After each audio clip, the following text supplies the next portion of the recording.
Hello, everybody. Welcome back.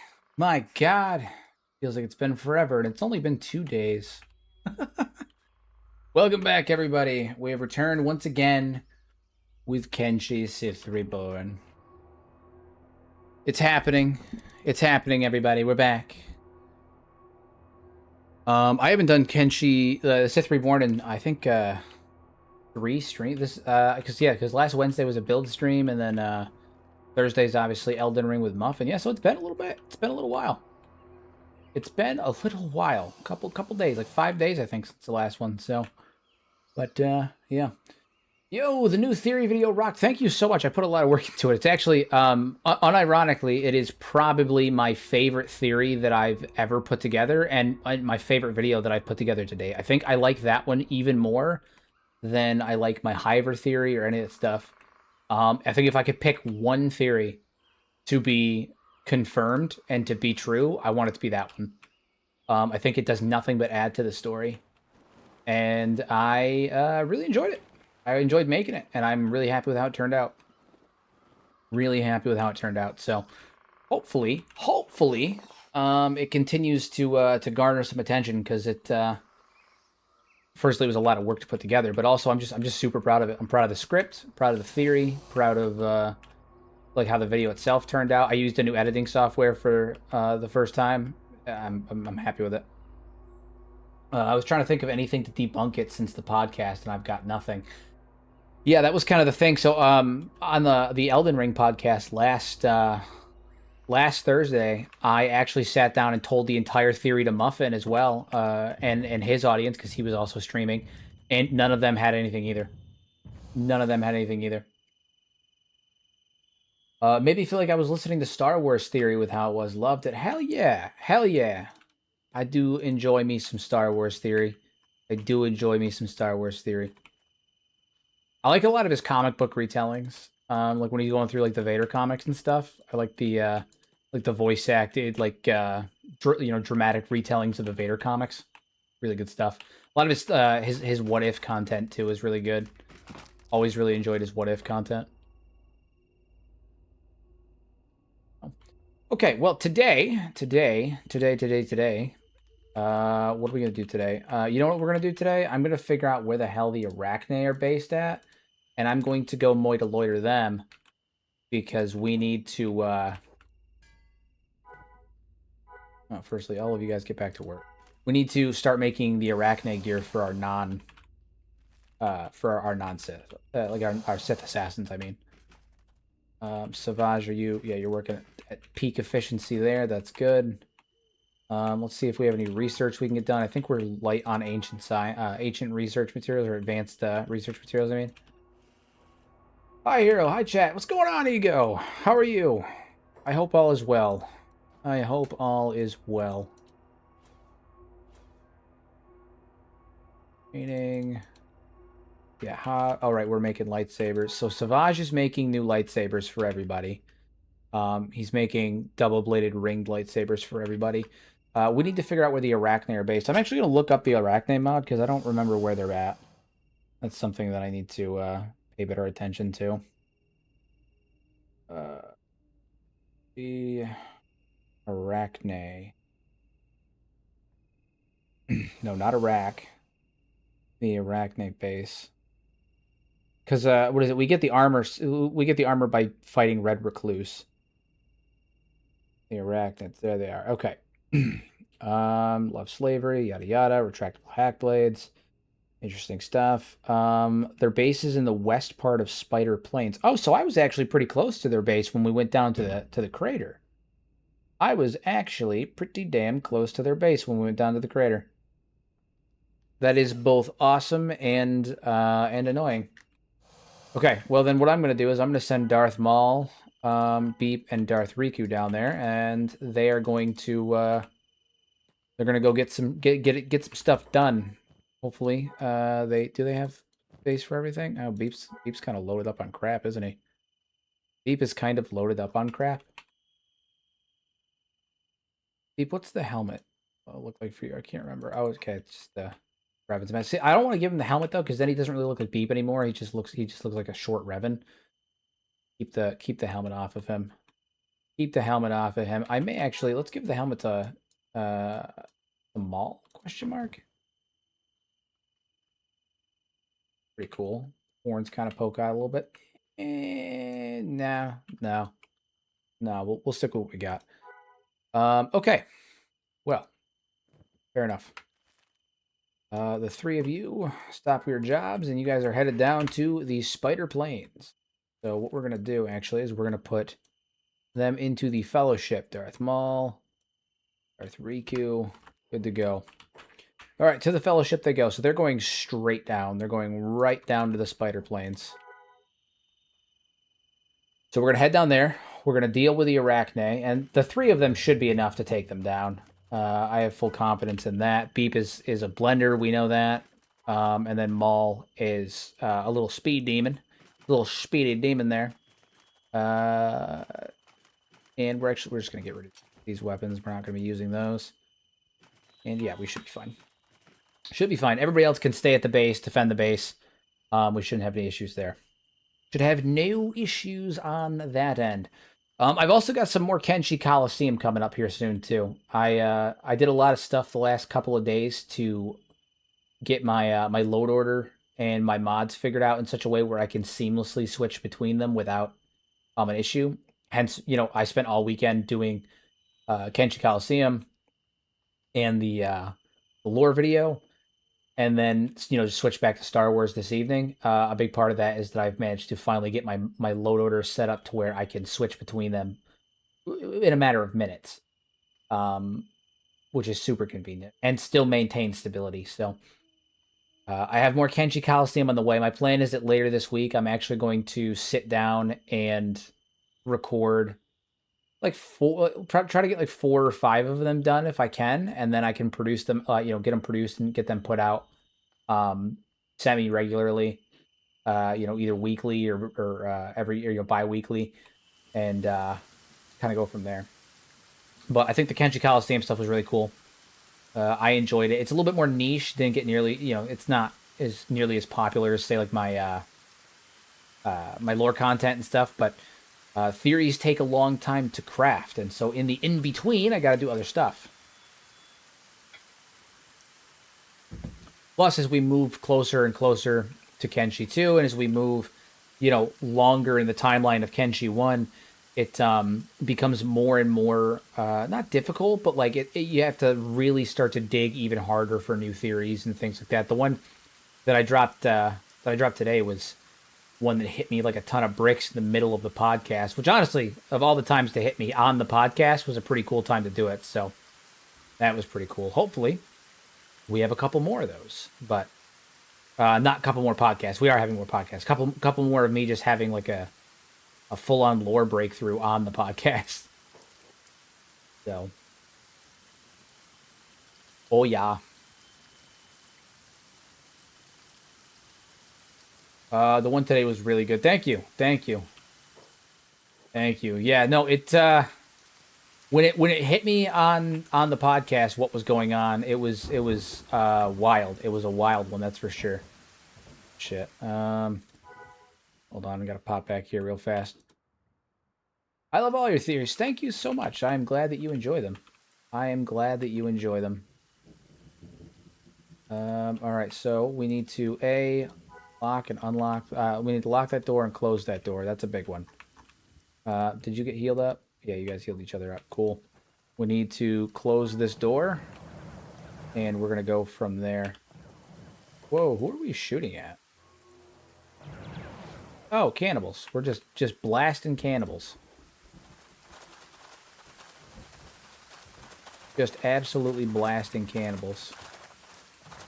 All right, well, they can have fun with that. Fellowship, hop back over. Fantastic. Yeah, I've got some more stuff I'm working on. I've got a few more what ifs that I'm going to do as well. I actually was in the middle of a what if when that theory popped in, and I started crafting that, and I was so excited and giddy about it that I put the what if on hold, but I'll probably jump back to that now. So I've got Kenshi Coliseum coming out very, very soon. Another Kenshi Coliseum. The next one is going to be what is it? Elder and the Skeleton Bandits versus Savant and the Skin Bandits. And then after that, I think the lineup that I have for it is what is it? It's Bugmaster and 50 Skin Spiders versus Catlon or basically Bugmaster and the Skin Spiders versus Catlon and the Storm Thralls. And that one's going to be a big one because of the sheer number of enemies that are going to be in the arena, but the arena is pretty big, so it should be fine. That one's probably going to be a bit longer. One of the big things with the Kenshi Coliseum is that I like the idea that they're just kind of smaller videos. They're like between 3 and 5 minutes. They're not super long, you know. They're easier to produce. They're not super long. Now that I have all of the back end and the administrative stuff for it done in terms of like the build and all of that, it's just as simple as making a new start, having them start in the arena, and then getting the recording and stuff done a couple of times to see who the winner is. But now that I have all that done, the introduction's done too. By the way, what'd you guys think of the Wes Johnson voice? I tried my best Wes Johnson impression. Well, homage, not impression. Tried my best Wes Johnson homage.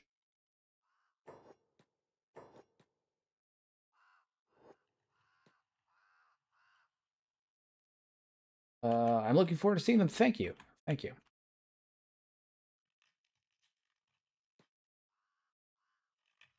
Many thanks. Okay, down south we go. So, head down towards the Spider Plains, and we're going to deal with all that. We're going to try and dodge clones and Jedi alike if we can. Although that does not seem like we're off to a good start in that department, but that's totally fine. Vid today was gut-wrenching. It made me wonder, what if the leader of the other faction was someone Catlon considered a brother? I mean, that's the thing. Like, it's tough to say. It's tough to say. I've wondered if maybe Elder was, but I don't think that's the case. I think Elder was probably just a member of that faction. I feel like the Skeletons would have a much more virile reaction to Elder if he was a leader during that time. You know, like, I think if Elder was the leader of the anti-human faction that I had, like thought about in that video, I think if Elder was the leader of them, it would have there'd be dialogue to kind of indicate that, right? Like they would know. Whereas, I don't know. It's hard to say. I don't know who the leader was. That's kind of why I didn't speculate it. I did have a couple people ask me why I didn't bring up Tin Fist in the video. And it's because beyond the statement of Catlon and Tin Fist being a great team, there really isn't anything else that I could have definitively added for Tin Fist. I think it is noteworthy in the sense that, like, Tin Fist and Catlon being a great team probably had to do with both the founding of the Second Empire, and they were probably war buddies during the Civil War. But I was really trying to, like, focus on Catlon's position in the whole thing, because obviously the biggest lore revelation was that Okryn is based on Catlon, and that the previously believed idea that Stobe was both Kytrin and Okryn is actually not true, or I theorize to not be true. And instead, Stobe is Kytrin, but Okryn is Catlon instead of Stobe. And so, like, that was the big lore revelation of the whole thing, is that Stobe isn't Okryn, Stobe is Kytrin, and Catlon is Okryn. But I wanted to really focus on that, so I chose to avoid Tin Fist because it would have, in my opinion, taken away from the emotion of the theory. And again, it would have just been like a blip, like, oh yeah, that line, maybe they were war buddies, but like I didn't have anything to really add to it besides that, not anything that wouldn't have detracted from the overall theory itself. And again, Catlon was supposed to be the focus because I think it takes him to a whole different area. Like he's so much more tragic now, and all of a sudden something that's always bothered me about Catlon is that when you go to see him, it's almost like he's like this like Machiavellian like mwahaha, evil tyrant, they're like he's raving like a lunatic. He's clearly evil, right? Like he's evil. That's the way that he's portrayed. He's evil. It's kind of that simple. And now you look at it through the lens of the theory that I presented today, and it's like, no, he's not. He's he's not evil. He was, in fact, he wasn't just a good guy. He was the best. He was the best of them. He protected humanity for centuries. He killed his own people for them. He fought for centuries to protect them. He was their hero. And like maybe it went to his head a little bit, sure. But like he spent generations of human lifespan. He spent generations upon generations protecting them, creating a society to keep them safe, fighting and killing his own kind, only for the very people that he had sacrificed everything for to view him as a monster. It makes his whole rant at the end when you meet him so much more heartbreaking, because even now he can't understand. Where did he go wrong? Granted, he's mad. He's gone mad. He's gone mad from, not resetting and all that stuff. And like, obviously he committed some heinous acts during his empire. Like, that's not disputable, but he just can't fathom where he went wrong. And why the people that he had sacrificed everything for would come to view him this way. He just can't understand it. And that's heartbreaking, And I think that is far more compelling than just he was a tyrannical he was a machine that was ruling the empire. He became a tyrannical dictator, and now he's just insane. He's not just insane. He's insane, yeah, but like he's more than that. He used to be the good guy, and he doesn't understand or know when that transition from good to bad happened. He doesn't get it. And that's heartbreaking, So, it just added so much to his character, in my opinion. Added so much to his character. His story is a tragic one.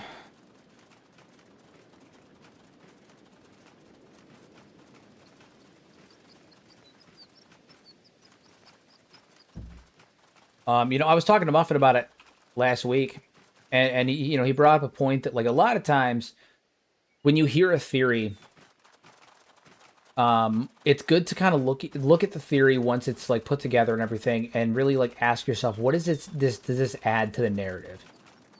We can all theorize that, where does this add to the overall narrative? How does it add to it? How does it connect things? Look at the cannibals, for instance. We can look at the cannibals in the north, and we can theorize that they came from another continent, and that they're just humans from another continent that came over and did all this stuff. But that doesn't really add anything to the narrative. It's like the Hybers being the natives, and then they didn't show up until the end of the Second Empire. What does Hybers being native add to the narrative? What does it really add to the theme of Kenshi, to the idea of Kenshi? It doesn't add much. But the Hybers being essentially the skeletons' attempt at making humans more like skeletons. At the end of an empire, when Catlan had become disillusioned with the humans and thought that and tried to basically make them closer to skeletons because he had become the very anti-human pro-skeleton individual that he had fought against for centuries. Like that all adds, right? And so, I was talking to Muffin about it on Thursday, and he was like, I like the theory for many reasons, but a big one is that like it adds context to the narrative that otherwise is not there. Why does Catlan react the way that he does when you meet him in the Ashland? Why does he sound not just insane? Why does he sound tormented? And this answers that question. Why was Catlan tormented? Now, I feel pretty confident enough to, usually I try to be very clear that like a lot of the stuff that I say is speculative, because Kenshi's largely speculative. This one, I don't think it is. Truly, I don't. Everything lines up so much. The Holy Nation texts all line up. And again, it gets rid of that one big issue that I had, that I've always kind of had, but it was the best answer that we had, which is that Stobe was both Kytrin and Okrin, because, the explanation being that Stobe became Kytrin, and then they wanted to further remove the skeleton aspects because you had Stobe, who was a good skeleton, and then all the other skeletons that were bad, so they further split them down the middle into two groups. There's Okrin being representative of Stobe, the good skeleton, all the other ones being the bad ones. Those are Narco. That's a decent explanation. It's the one that pretty much everyone has agreed with for like as far as I know, for quite the while, and most people in the community have agreed with, because it was the best answer. But I think this one makes far more sense because it doesn't require that double split, that double changing of Stobe. You know, Stobe wasn't Kytrin and Okrin. Stobe was Kytrin, and Stobe's sacrifice split skeletons into two groups, just like Kytrin split into two entities, and those entities had opposing views, but they came from the same source, which was the sacrifice of Stobe.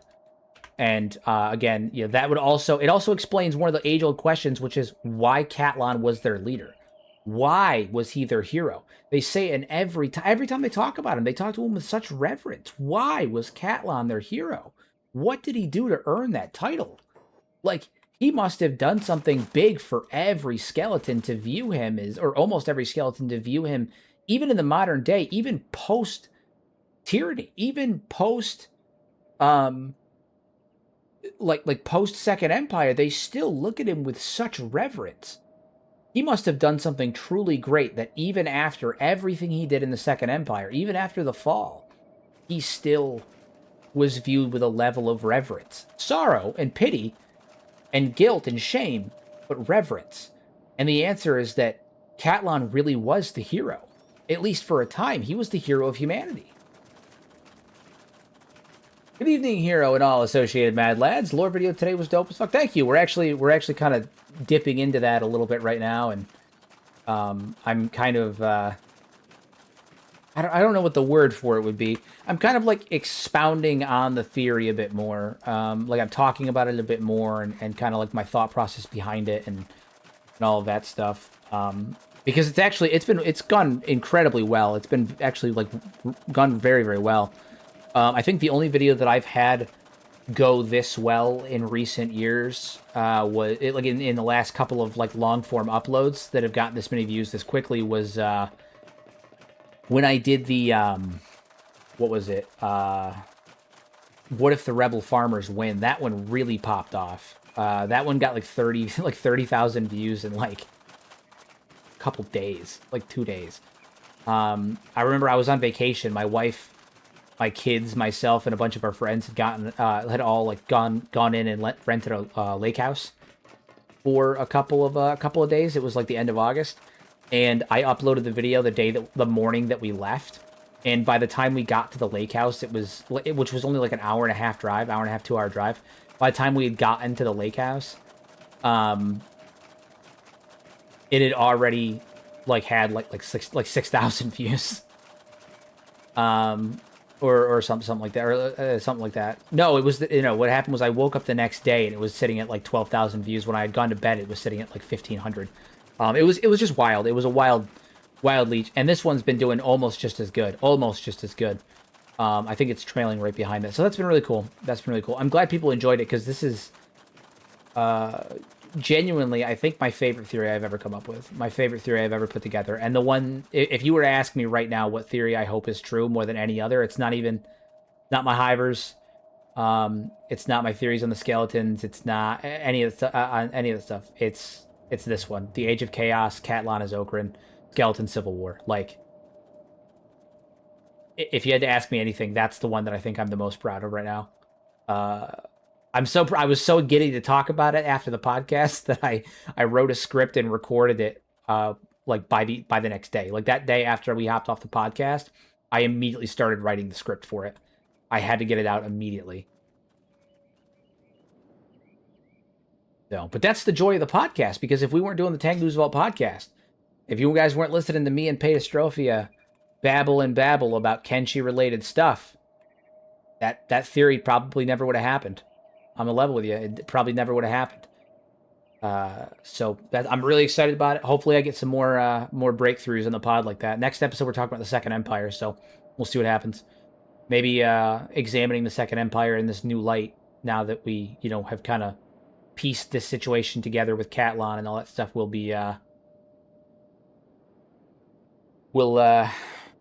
draw something else out. Maybe it'll draw something else out. It'd be really cool. Be really, really cool.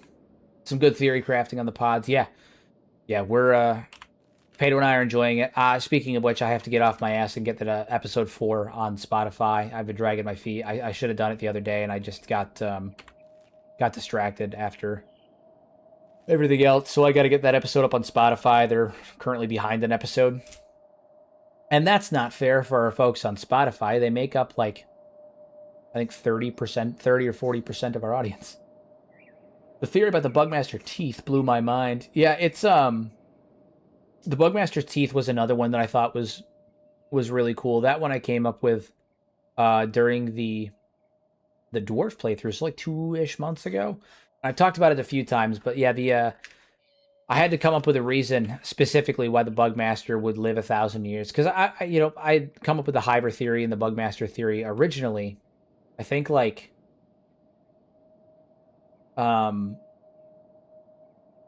back when I did my original Hybrids video. I think it was the 3rd lore video I ever did on Kenshi. So almost 4 or 5 years ago, almost 5 years ago.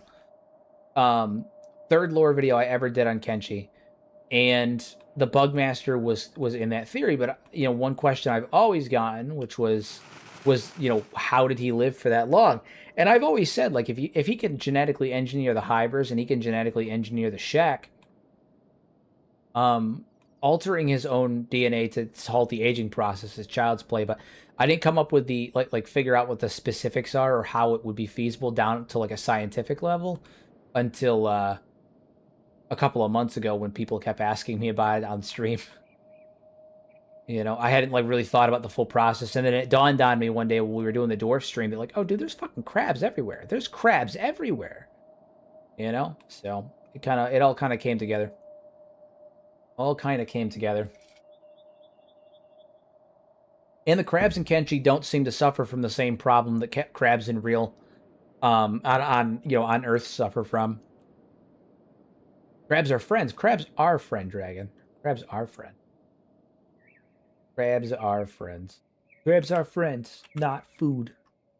We are currently on our way to the Arachne base to fight Red Recluse and to get the blueprint to make the Arachne armor set, or at the very least kill some Arachnes so we can get the Arachne armor set to give to our Sith apprentice, our Sith not apprentices, our Sith assassins.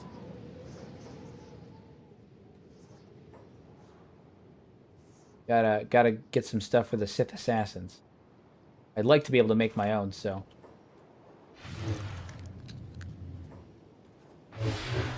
There we go. Kill some skin spiders. Beep. Yes, beep. Yes.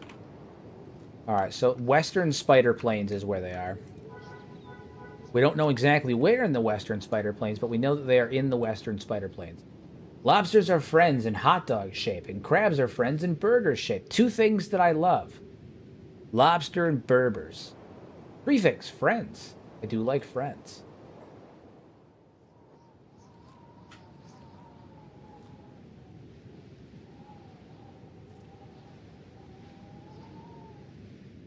Somebody knows what I am now. Yeah, it's true. It's true. He's Dragon, the untrustworthy.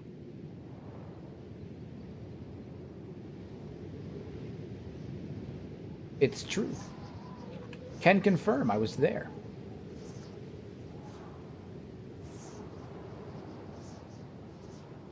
Alright, so now we're just digging around looking for the Red Recluse base. We don't quite know where it is. It says that it's in the western end of Spider Plains, but that doesn't necessarily narrow it down for us.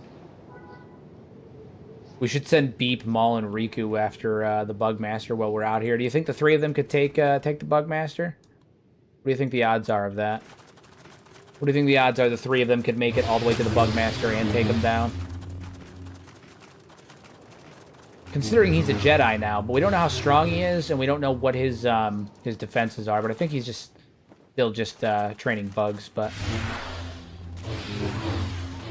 3 of them are pretty tough, though, so who knows? Maybe. What are their stats like? Darth Beep, 118, 99, 79, 94, 88, 53. Maul, that's not actually his stats. His attack is actually way higher. His attack, I think, is like 115 when he's got his lightsaber out. Hold on. 111. 111, and then Riku is 100. Yeah.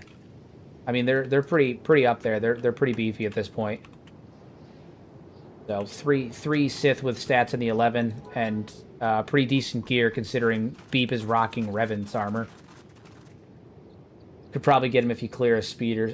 Clear his speeders first. Maybe we'll dip a toe into a rack and see how far they can get. If it gets too bad, we'll pull out. I think we'll be fine.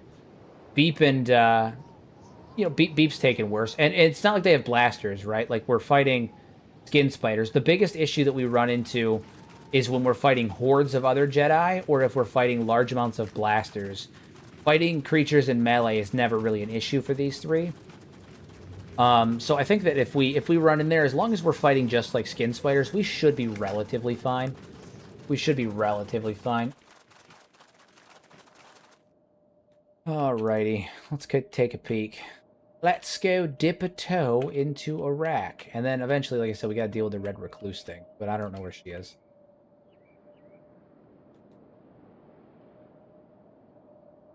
Who are these guys? Bounty hunters? Ah, yes. Ah, yes, bounty hunters. Came out here for her, but the other thing too is this will save me from having to. Do you still have that ugly OP lightsaber on Beep? I do. I still have Beep Splendor lightsaber. Eventually, I'm going to replace it with a better one. Well, hopefully with a better one. I want to make a lightsaber to give him, but we're not quite there yet. We're not quite there yet. But I would like to make one to give him. What is this? This is the crater. There are more rumors of this place than there are visitors who have survived it. This is not the crater. We are crater adjacent, but this is not the crater. I don't know who told you that this is the crater, but they're wrong. They're lying to you. They lied. If someone told you this was the crater, they lied. It's not. It's where the notorious Bugmaster dwells. Some say he was a Jedi once. Others say he's the sole living survivor of their old order and ways. Interesting. You know what's really funny? As as Darth Riku here is saying that, my Beep tattoo started itching. Am I having a Harry Potter moment? My Beep tattoo started to itch. Funny.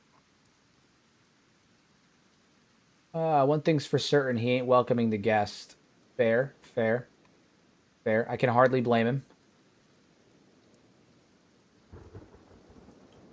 My Beep tattoo started to itch when they started talking about this. Coincidence? I think probably.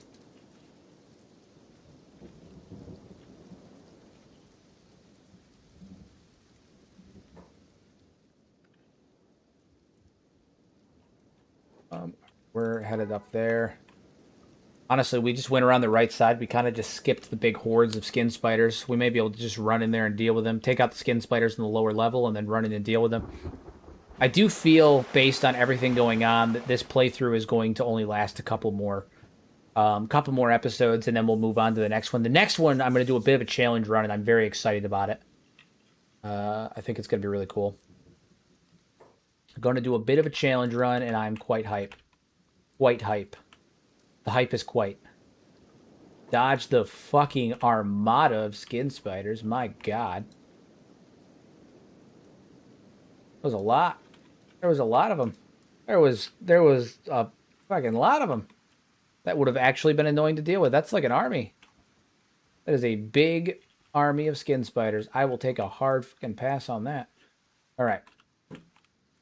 Head on up here. Run right in, deal with him, kill him good. One of you can solo against 3 times the amount of skin spiders, probably. Beep and his crew at this point are pretty busted. Bugmaster kind of harkens Mr. Sinister from the X-Men comics. Not a true mutant, but has his powers like one due to his own genetic manipulation, and has secret labs running secret genetic experimentation. Indeed. Except this Bugmaster is 1,000 years old and has gone insane. Because people aren't supposed to live that long.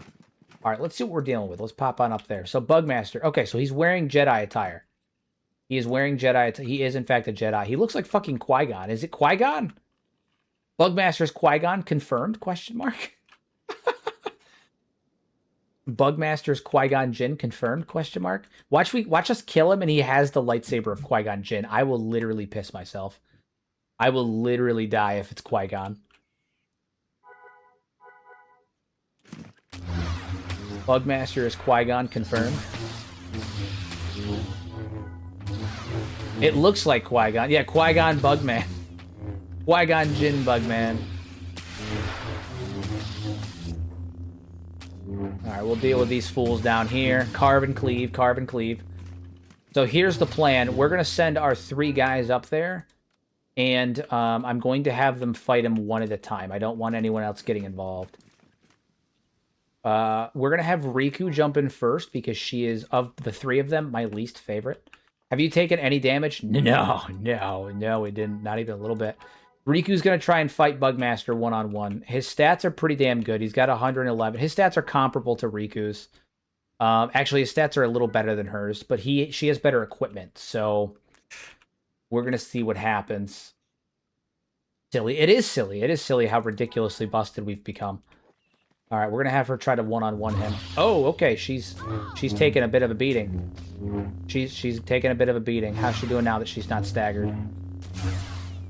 Okay, yeah, he's taking it. Darth Maul, you're going to go fight this skin spider. Nope, none of that. I think she's actually going to lose this. Yeah, he hasn't taken a single hit. He's actually pretty fucking tough. He's actually pretty tough. Maul, jump in and help her. 2v1. We're going to 2v1 this bitch because he's actually pretty fucking tough. She can't even get a head off. There we go. Now he's useless. Now we're just beating up an old man. Dude, she was actually going to lose. She couldn't get a single hit on him. My God. All right, lightsaber. Oh, it's just Bugmaster's lightsaber. Jesus Christ, I think it's strong. I mean, it's pretty good. It's got a lot of bonuses. It's got a lot of bonuses. Pretty damn good. My God. Once he's down, don't forget to eat him so you can gain his knowledge and skills. Indeed. Indeed. That's it. He doesn't really have anything. Old friend, if you get this, then I'm most likely dead. The massacre of the Shek was not your fault. I understand your need to atone, but Krosag lives. He must be stopped. Break your vows and rejoin us. The galaxy needs you, and your galaxy needs the Jedi. Okay, so he took a bearish vow. He took the bearish vow. Interesting. Because Kairon over there, we actually already beat him. We beat him and we killed him already. He was the Jedi that was in the burning forest. So we already took care of him. All right, Beep, get over here. We're going to heal this guy up. Oh, hold on. I need to. There we go. Heal him up, and we're gonna pick him up.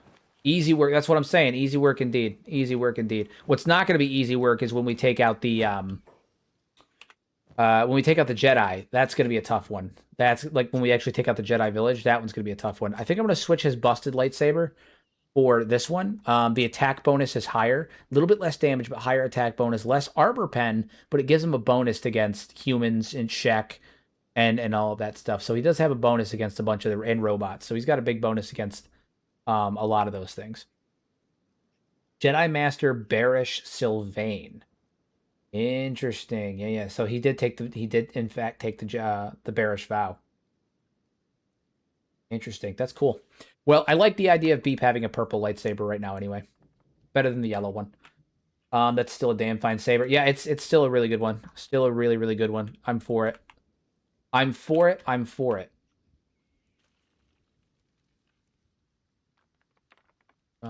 At 12. You know, something that's occurred to me is the cages. There's 5 cages up here. And in the base game, in the game, there was supposed to be Catlon, Rhinobot, Hat 12, Head of Agriculture, and Screamer, General Screamer, like Screamer the True, or General Screamer or Screamer the True, whichever one it was. And there's 5 cages up here, which I've always thought was interesting. I'm wondering if he intended to bring them back alive. Who knows? Oh, sweet baby Jesus. Oh boy. Oh boy. Oh, boy. Oh, boy.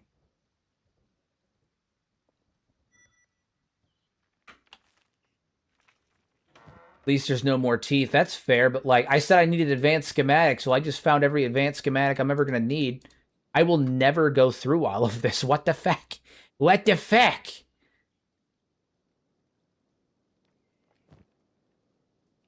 I'm going to take every single one of these. My God. Yahtzee indeed. Dude, we just hit the feckin' jackpot. We just hit the feckin' jackpot. All right, let's go deal with this. We're going to go turn him into, well, who has the higher bounty for him? Oh, they're all the same. Okay, so, yeah, we're going to turn him into the CIS. For the Empire. For the Empire. We're just going to haul ass out of here. I don't think we need to fight anybody else. Dodge the skin spiders. We're not in it for that. That's not why we're here. And now you can research everything and have leftovers. Yeah, I'd say so. I'd say so. My God, yeah. Yeah. We're getting near the point where we're going to assault the Jedi Village. And then I think the plan is that we assault the Jedi Village, we kill Yoda and all of the Jedi there. Kill every one of them. After we're done with that, I think we're going to go straight to Crosag. And then depending on the time that's elapsed and how much time is left, or like how much time we've gone through, I might go and wipe out Chancellor Palpatine and call it there as Beep takes his rightful place as the ruler of the galaxy. We'll kind of go from there. And then it'll be on to the next playthrough.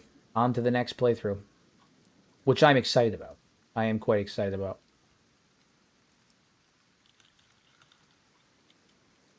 I'm going to do a bit of a restriction run for the next series that I do. So we're going to go back to modded Kenshi, like not modded vanilla Kenshi. And what I'm going to do is I'm thinking about doing a Holy Nation run, but not. Yeah, so it's going to be a solo run, but I'm thinking of doing like a solo Holy Nation run where my character, I want to do the one arm start. And the premise that I have in mind is that because he is on the Holy Nation, he is only going to do he's going to do martial arts. So he's only got one arm. He can't use prosthetics, so he's just going to do martial arts. And the goal is for him to, obviously become a martial arts master and wipe out the enemies of the Holy Nation. But he's going to be I'm going to do a solo run as a martial artist and see how that goes. Riku, why do you... Did I accidentally take your robe off? Oh, that's where that came from. Interesting. Interesting. Okay. I love Nuzlocke runs. Yeah. But what if Palpatine somehow returns after Beep kills him? Actually, after you kill Palpatine, they send Darth Vader after you. So we'll probably end up killing Palpatine, and then we'll go and we'll go back to our base, wait for Darth Vader to raid us, kill Vader, and then we'll go from there. We still have to find Arachne. It said she was in the western part of the Spider Plains, right? Did I read that right? West part of the Spider Plains. Yeah, she's in the west. She's in the rest. All right. Well, we'll kind of just run with it. She's in the west. The west. We'll look around. The Fellowship. Isn't there supposed to be a raid that was headed towards our base? Yeah, they're still headed over there. Haven't gotten there yet. Does she patrol around? No, so she is supposed to be stationary.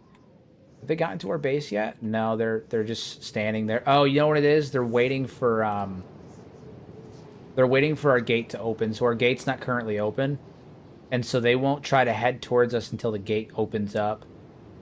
That's what it is. That's what it is. Which is, I mean, fine. That's fine. But, yeah, they won't head towards us till the gate opens up. I'm trying to figure out where they... Because they said western part, right? but she's not in Iraq. And obviously over here is not the western part. So she, like I would assume she's over like here somewhere, but I don't see her. I don't see any bases around here.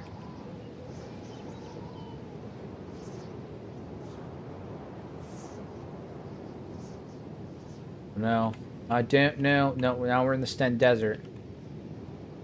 Maybe she's along the back wall over there. I have no idea. I have no idea.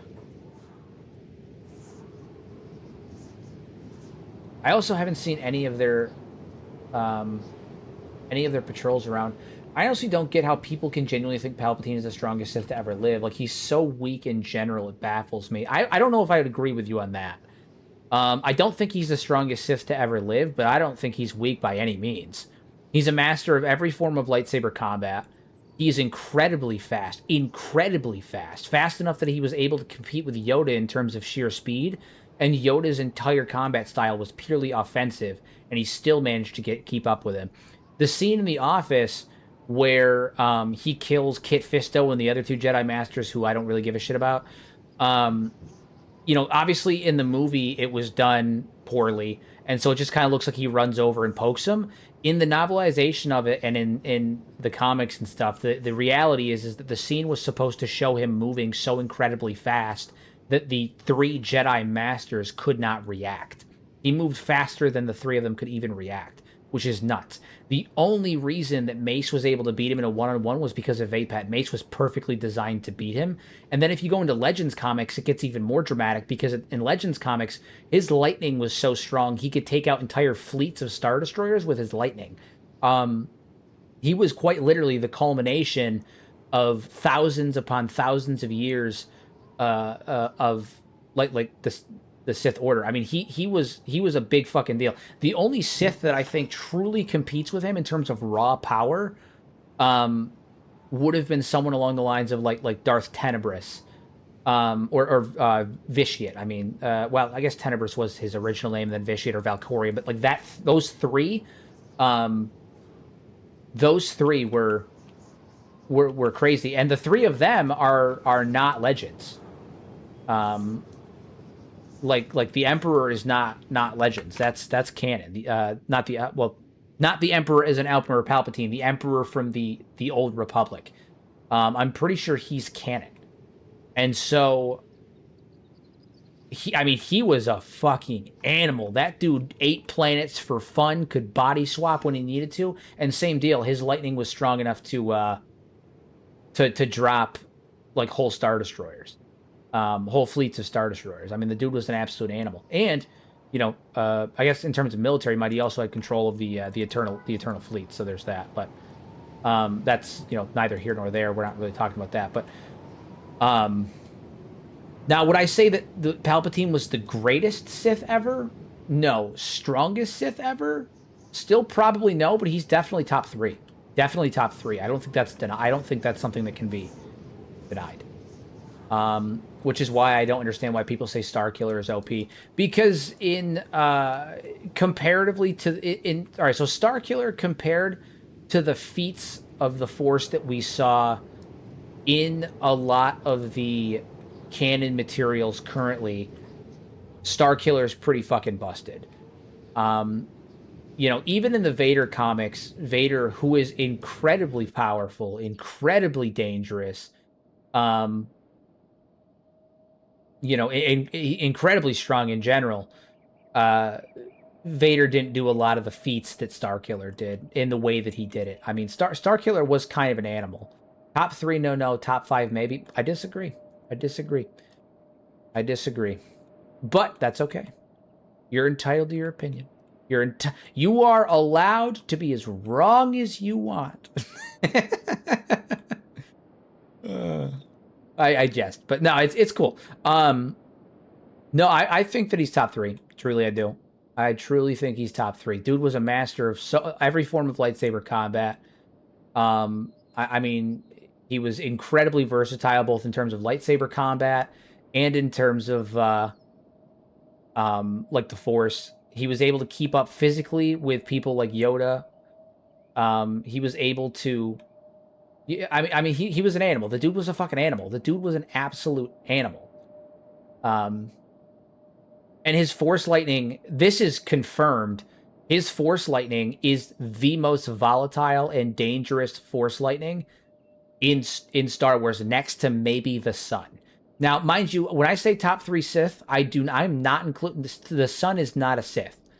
The Sun is the embodiment of the dark side of the Force itself. He is not a Sith. So, if you take the Sun out of the equation, Palpatine's Force Lightning is the strongest Force Lightning in Star Wars, in canon. That is canonical.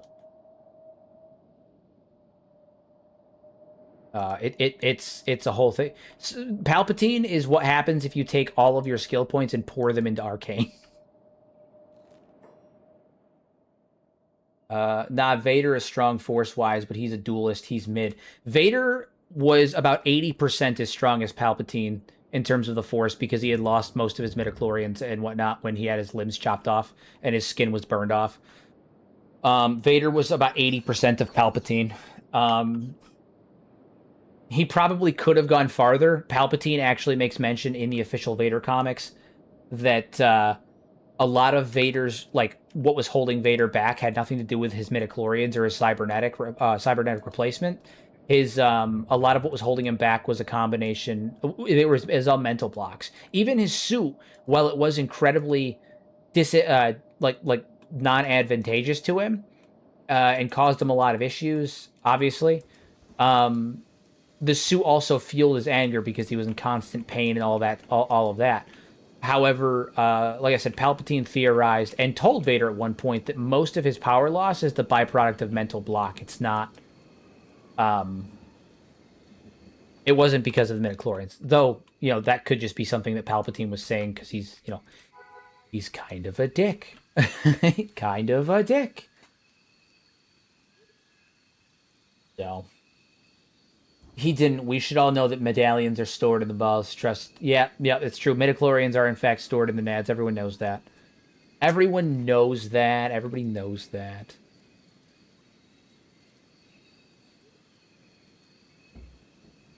So, now Palpatine's lightning though is confirmed to be the strongest Force lightning. It's absolutely devastating.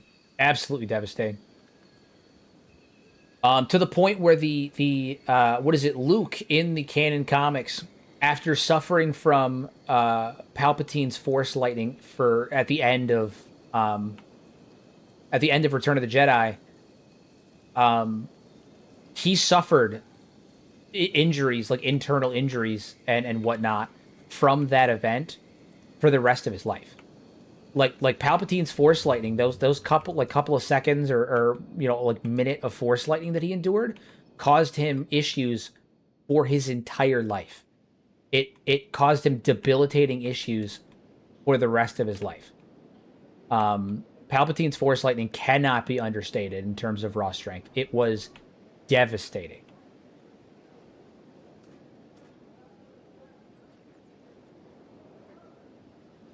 Now, what we need to do is figure out where the I gotta remember where the barracks is or the police station is in this. Where's the police station in this hellhole? Is there one here? The lightning that he used on Luke was not at full strength when he used it. Correct, because he wasn't trying to kill Luke. He was trying to convince Vader to... He was either trying to convince Luke to kill Vader, or he was trying to convince Vader to kill Luke. Like, it was one of the other. He was trying to get rid of them. Vader was both literally and metaphorically a broken man. He literally wanted to die for some time, felt he deserved what Palps was doing to him. Yeah. Yeah. You see it at the end when as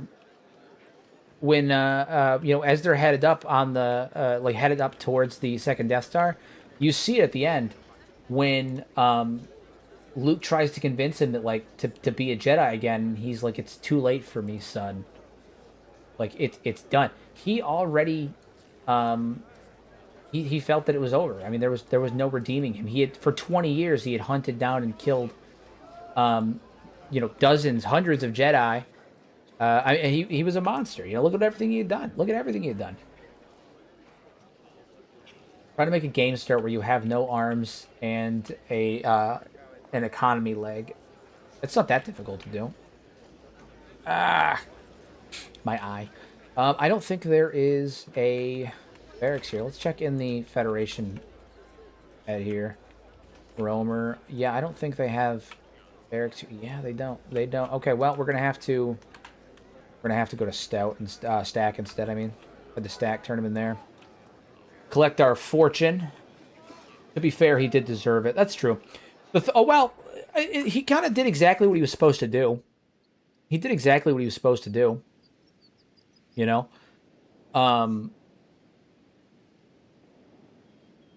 he was supposed to balance the Force, and because he was the counterbalance, right?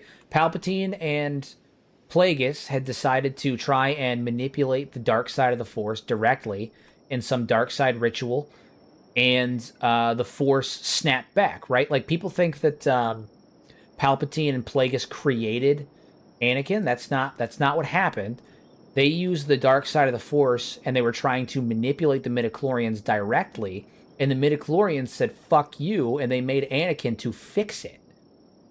And so Anakin spent, I think it was 22 years or 23 years in the light side of the Force, and then he spent the exact same amount of time on the dark side of the Force, and people thought that the idea was that he was to balance the Force by wiping out the Sith, but all light is not balance. All bad is not balance. So he spent 22 years on the good side. He wiped out the Jedi, destroyed the light side. Spent 22 years on the dark side, wiped out the dark side, cleaned the slate. He balanced. Balance is not all good or all bad. It's balance. Good evening, Goat. What's going on? What's going on? How are you? Hello, comrade.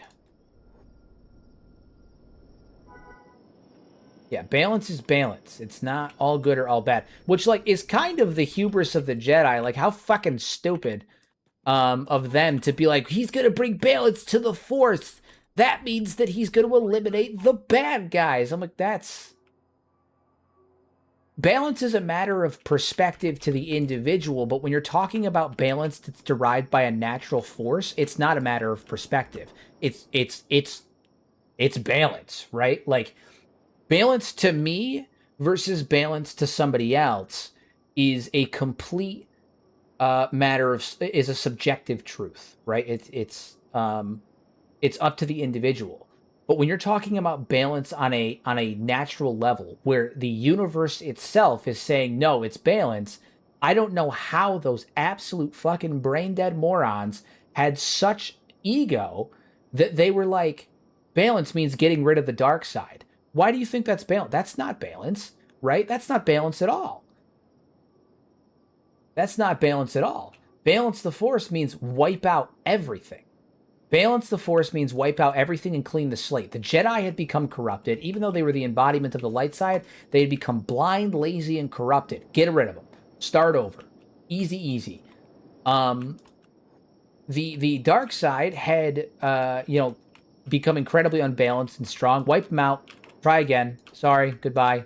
Do not pass go. Do not collect $200. Straight to jail. Get fucked. Stay fucked. And so Anakin did. He wiped everything out. He killed everything, and everything became balanced. Everything became balanced. Everything could start over again. It wasn't meant for permanent balance either, right? The whole point of the Chosen One prophecy wasn't for them to balance out everything. It was to wipe the slate clean and balance everything for now. What the hell? That's weird. I have like these dots on my hand. What the hell? All right, keep an eye on that. That's weird. Yeah, I just like, I don't know if you guys can tell on camera, but I have like these dots in my hand that just showed up, and I don't know what they are. What the hell? They weren't there like an hour ago. They weren't there like 20 minutes ago. What the fuck? Am I dying? I'll keep an eye on that. Okay. I don't know if you guys can see it on the camera, but like I have these like red dots that just like showed up all over my hand. Very weird. Very weird. Okay, well, we'll keep an eye on that. I just looked down and I'm like, why is my hand speckled? Are they beginning of liver spots? No, they almost look like hives. They almost look like hives. Weird. Might be chicken pox. I mean, I certainly fucking hope not. Yeah, that's weird. We'll keep an eye on that. Weird, weird, weird. Could have just been the way I was sitting, maybe? I have no idea. I have no idea. I have no idea. Not a single one. Check for carbon monoxide? I don't think it's that. You've been sweating? No. No, no sweating.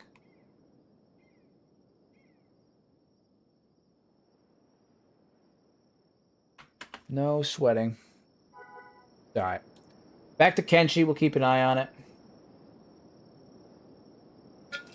Probably just skin irritation. Yeah, that's my thought too. It's weird that it's in dot form though. They're kind of like scattered everywhere. Not sure what that is. Very odd. Very odd indeed. Very interesting. Could be something as simple as like, you know, like laundry detergent or soap issue. I have no idea. I have no idea. We ball. Indeed. Play ball. Let's go. Back to Kenshi. Back to Kenshi.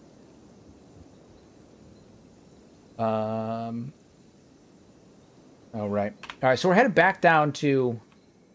We're headed back down here. Because I want to get... Any of the pets been in the room recently? Could be irritation or allergies. No, no.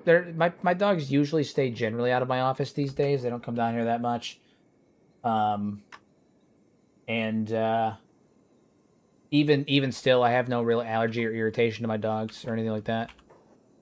And it's only on the one hand, which is weird. It doesn't go up my arm. It's literally just my right hand. Literally just my right hand. Which is odd. Very strange, very strange. Not even on my arm, it's just my right hand. Maybe your body is growing more patriotic and forming an allergy to maple syrup. It's true, it's the Canadians. My hand does that, but I also have sensitive skin that's easily irritated. So I get irritation relatively easy, depending. But not like that. Again, it's weird, like little dots. Little red dots everywhere. But they're like notable dots. They're visible. It's weird. Weird stuff. Weird stuff. Couldn't even begin to imagine what it is. Liver spots. They're liver spots. Probably, sort of, but no, not really. Have you washed your car or used any really basic cleaning chemicals? Oh, you know what? I was cleaning earlier. I was mopping my floor. I was, in fact, mopping my floor. Maybe that. Maybe it's chemical burn. Like splashes from raw chemical. Little dots from raw chemical. That would make sense. I could buy that. I'd believe that. I'm going to operate under the assumption that's probably what it is. They're little minor chemical burns, probably, or irritations from chemicals. I was cleaning earlier. That would make sense. I burned myself with some harsh stuff before. Yeah, my assumption is that it's probably that then. Because I was cleaning earlier. I probably just used... got some, like, chemical splats on myself like that. Yeah, red dots, kind of like freckles, but red and a bit bigger. Yeah. That's probably what it is. I think it's probably just little tiny chemical splashes, which kind of explain why they're like... They don't itch, but they kind of like they burn a little bit. They're probably chemical burns. Interesting. Good to know. Good to know. A little bit of burnage here and there. I'm just filleting my skin. Totally fine. Don't worry about it, guys. It's just my skin. We've solved the mystery together. I think I'm enemies with this faction. I am the Adventurers League. So you know what that means? We're going to massacre everyone here and steal their food. Because I, and by I mean Beep, is hungry. Beep is hungry. He's a hungry Beep. And so when Beep needs food, he kills everybody. Left my brother, who's watching the Oscars, to watch this. It's so much better. Did the chemical burn raise your toughness by 1%? It did. It did. I suddenly feel far more equipped for things. I feel far more equipped for the harshities of life. Flaying skin builds character. That's what I'm saying. That's what I'm saying. I'm character maxing. Okay? I'm toughness maxing. That's all.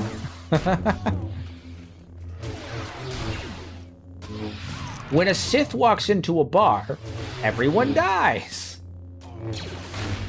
Ow. Ow. Bit of a time in the peeler. That's all it is. It's what it is. That's all it is. I'm skin maxing. Beep.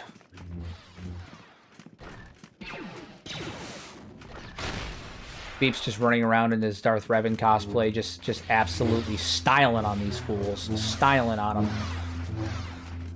Is that Mace Dindu? Oh, it's Mace Dindu again!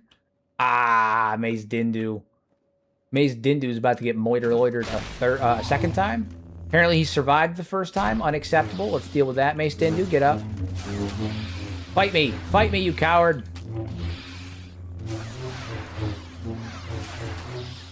Are you not going to fight me? Yeah, you ain't so tough without your fancy purple lightsaber, are you? Cool. The Blade of Master Windu. Master Mace Windu. That's funny. You ain't so tough without that, are you? Fine.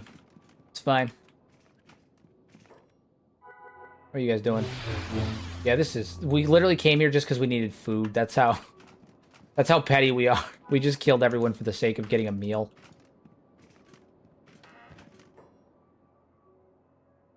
Just killed everyone for the sake of getting a meal. That's all. We just needed some food. Look at all those blueprints. No one needs any of those things. Oh, these? Yeah. We got those from the Bugmaster. We got those from the Bugmaster. All right, we're headed back down towards the spider planes to try and find where this bitch is located at, because it says that she's in here. Although it says Red Recluse, and I have a feeling that she's probably in Iraq. So we're actually going to go towards that side of Iraq, on the western side of Iraq, and see what's up with that. To the west, to the west. Does this mod trivialize the vanilla super bosses? No, not really. It turned Bugmaster into a Jedi.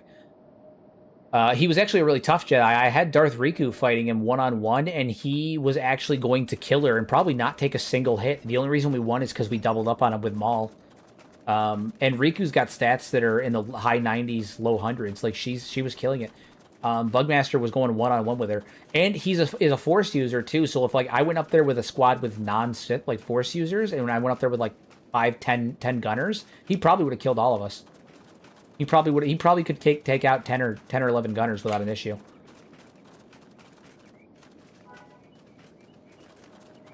These items were not cheated in. Trust. I did though. I didn't. Don't you make these heinous lies. I did no such thing. Everything was gotten legitimately. Bugmaster was in there. I didn't do any of that stuff. I didn't even edit game files. I didn't do none of that. Why would I do that? That's ridiculous. Slander. No, I actually didn't, though. I wasn't expecting to see all that shit in Bugmaster's chest. I thought it was going to be, like, more teeth, maybe, like, a couple of, like, unique things in there for the sake of, like, Project Cthulhu. I wasn't expecting that. Definitely wasn't expecting that. But I'm not going to complain, you know? You look gift horse in the mouth. It's not an AI Holy Inquisition trust. Shh, it might be.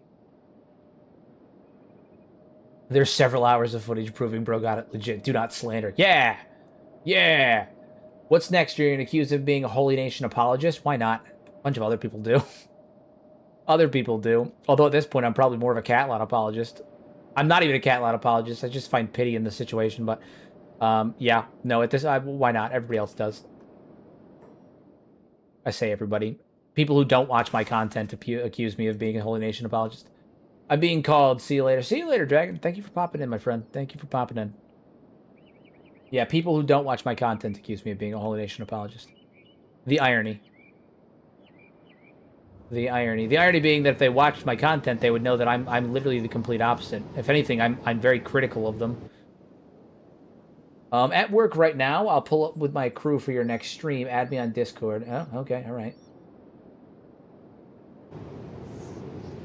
As long as you're not a Hive Soldier apologist, you're fine.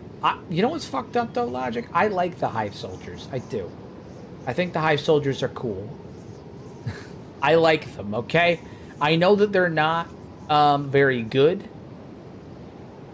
but I like them.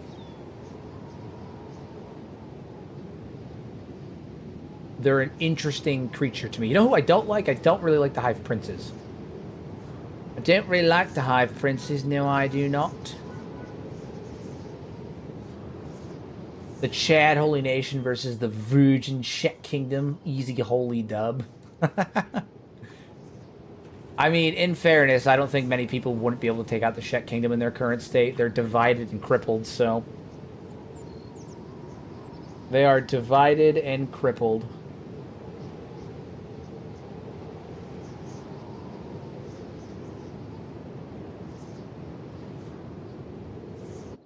Even the video where you said the Holy Nation has the best bet of withstanding Kenshi long term, you were critical. I know where they got the notion. Hold on. I don't know where they got that notion from. You know where they got the notion that I'm a Holy Nation like lover? So they ignored everything I said in that video in the which faction can succeed on Kenshi, and they focused specifically on the fact that I said it was the Holy Nation. They didn't look at any of the reasons I said why. They also cherry-picked the point that I made about the Holy Nation, where I said that the Holy Nation is largely happy, because basically they were like, well, people are leaving the Holy Nation and the women aren't happy. I'm like, okay, well, firstly, we don't know that for certain. Secondly, I specifically was talking about the people that are actively living in that society, right? Those that live in the Holy Nation, that are a part of the Holy Nation, by and large, feel fulfilled and enjoy their life in the Holy Nation, right? It's a religious nation. The women there, well, some of them may feel oppressed. The truth is that most of them were raised in that society. They don't feel oppressed because they've never known any different. You can look at most Middle Eastern countries and probably find the same exact thing. A lot of women in those countries don't feel oppressed because they were raised like with the beliefs that like of what their position and station should be in life, right? You can't say that they're all miserable. That's simply not true. There's no evidence to suggest that. There is evidence to suggest that there's a growing dissatisfaction, but it is not currently so bad that I can say that the vast majority of people in the Holy Nation are miserable. That's projecting. It's projecting your real life thoughts into the Holy Nation. Are you saying that the Holy Nation is like the virtual equivalent to Islam? No, that's not what I'm saying at all. I'm just using the example of the positions in terms of...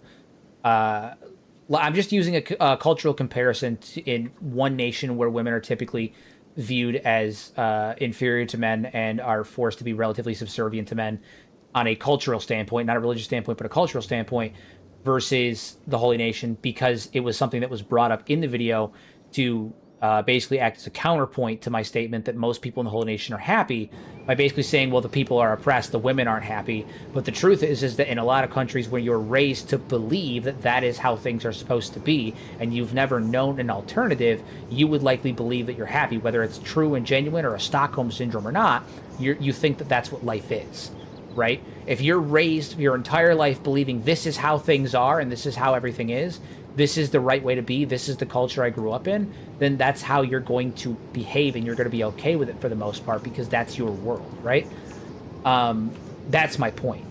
So most people cherry-picked that video. I say most people. The people that are frustrated with me cherry-picked that video, and all they heard was the Holy Nation is like the most successful long-term faction at current, right? Not ever. It's not my favorite. The killer is that I said at the beginning, this is not a video about my favorite faction. It's not a video about the faction that I like the most. It's not a video about the faction that I find the most interesting. It's not about which faction is the most morally correct. It's a video about which faction can survive and succeed the longest. And at current, it is the Holy Nation. They hear success and assume morality. Exactly. It's people are unable to separate those two things. You can be successful and evil. You can hear, like, those two things can be true at the same time. You know, it goes back to the same thing I talk about, I feel like, every other stream. Two things can be true at once.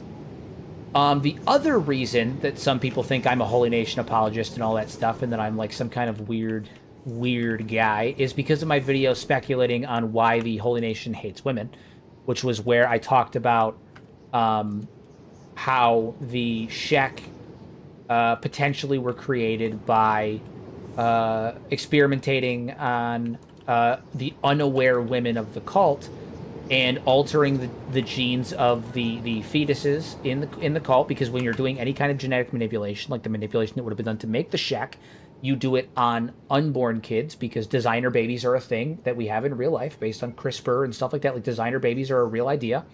And genetically modifying, full-grown people is not usually a good idea because it can result in horrible genetic damage and issues that can like screw people up horribly, right? It's unsafe, it's unethical, it's not great. So if you want to, create genetic manipulation on people, you want to do it when they're young, so that way it grows while they mature, and you do it when they're still forming, so that way it doesn't fuck them up, and give them a cancer or completely screw up their DNA or anything like that. And so the theory that I had postulated was that the Holy Nation had experimented on women when they were pregnant in the cult without their knowledge, and those children were designed to be more aggressive. When they're more aggressive, they would lead to more extremism. When the extremism would ramp up, the Second Empire would have more of a justification to crack down on the cult. Right? It would give them a justification because then it's not religious persecution. It's stamping out a violent cult, a violent group, right? All they heard, and this one's the only one that I think actually grinds my gears because it's such an oversimplification. They took everything I just said and flipped it to Hero said that Catelyn was impregnating Greenlander women with Shaq. That is not what I said at all. That's not what I said at all. It's such a... not what I said at all. Not what I said at all. I think you should just troll people who call you a Holy Nation fanboy by starting a Holy Nation run where your starter character's name is Andrew Tate. Just roleplay the crap out of it. I'll pass. Yeah, no, I'm trying to get my ass canceled over here. I'll pass. No, I just typically, I ignore all that crap. I ignore, like... when people are like, hey, he's a Holy Nation apologist. The thing that kills me is there's one guy that says that I love the Holy Nation, and when people are like, I don't think he does. Like he says all the time that he doesn't, and he's pretty critical of them. He's like, no, he does. He says he doesn't, but the closet is glass. I'm like, why would I lie? It's a game, dude. I don't fucking care. I'm happy to admit that I like the Brotherhood of Steel. Why would I lie? Why would I lie? That's stupid. It's a game. It's a game, dude. Why would I lie? That's dumb. What do you mean the closet is glass? Do you think there's some grand conspiracy where I'm like, the world can never know? They can never know. It has to be rage bait? It's not. The kicker is that it's not. Yeah, the kicker is that it's not. They go off on people who say they like my content because they think so negatively of me. It's like 4 people. It's really, I say they, it's like 4 people. But I ignore it, it's fine. But yeah, no, they like go in on people who say they like my content specifically because of those reasons. Like they think that I'm like some degenerate. I have no idea. I thought at first it might be rage bait, but no, it's real. It's real. But that's fine. Again, I have 16,000 subs at this point, or just under 16,000 subs. And I can't say that I'm shocked. Like people are gonna have issues with me at some point. It's fine. It's not anything that I'm worried about. This is Arcanium, now secret breeding orcs. The secret orc breeding island for undesirables. That's what I'm saying. That's what I'm saying. Clearly. No, I think some people are just deranged, man. Some people are just deranged. Some people are just fully deranged. I've tried to have simple conversations and explain it. I've never, like, argued with them or anything like that. I've just been like, listen, we can, like, have a conversation about this stuff and, like, talk about it. Because, like, I think you may have some misgivings about, like, what my theories are or anything. And I've explained it, and they oversimplify it. It's a whole thing. Again, I think everybody's entitled to their opinion. Even though they don't like me, I would never be like, nah, they're bad, they're awful, anything like that, or, get rid of them or anything like that. It's just, everybody's entitled to their opinion. Theirs just happens to be fucking wrong, but that's fine. Theirs just happens to be fucking wrong, but they're allowed to be wrong. You're allowed to be wrong. It's not a crime to be wrong. It's not even a crime to be stupid. It's not a crime to be wrong or stupid. Unfortunately. Definitely not beneficial to anybody, but it's not a crime.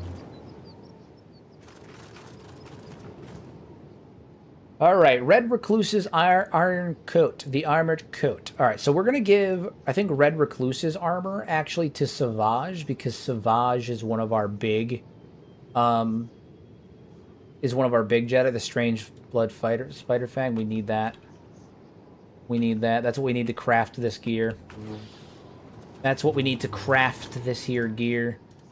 But I think we're gonna give this armor to Savage. Let him run with that. It's good. It's good. It's good. It's good. And then, yeah. How are we looking in terms of kill team beef? Who do we got? You're there. You're there. What are you wearing? I think most of our guys are actually pretty decked out, but their armor is only standard grade. And then obviously Savage is wearing Shadow Trooper right now. Hi, Hero and chat. Hopefully you enjoyed my suggestion for the arena. I did enjoy the arena, and I enjoyed making it. I enjoyed doing it, and I'm excited to do more of them. I just wish I had a heads-up display with people's stats so I could see if they understand nuance and such. Save so much time. Yeah, pretty much. Any child that likes the Sith Empire is bad and women haters. Exactly. Naturally. No, I enjoy making the Kenshi Coliseum quite a bit. Easily, like, gonna be a repeat thing on the channel. I'm very excited to do more of it. Oh, I meant the Bugmaster with Skin Spiders versus Catlan with Storm Toes. Yeah, that's actually not the next one. It's the one after that. That's number 3. The next one is the next one I'm gonna be doing is Savant with 10 Skin Bandits versus Elder with 10 Skeleton Bandits. We're going to decide who's the leader of the Skeleton and Skin Bandits. And then after that is Bugmaster and Skin Spiders versus Catlan and the Storm Thralls. So we've got a couple things we're working on here.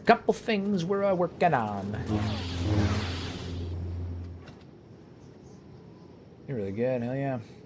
Arachne Warrior Mask. I do like the Warrior Masks. I like these. I like them a lot. That.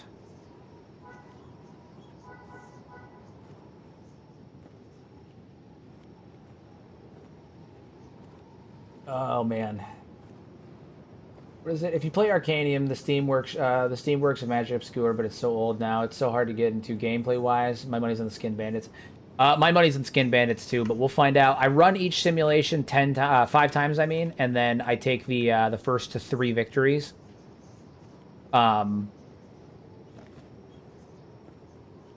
I'm gonna do that. I'm gonna do that every time, but I have to specify on there that like they won 3 out of 5, and I'm probably gonna specify every time because otherwise people are gonna be like, oh, you only ran it once, but like no, I run it 5 times, and then I just take the highest one. But we're gonna find out. I'm excited about it. Blood spiders.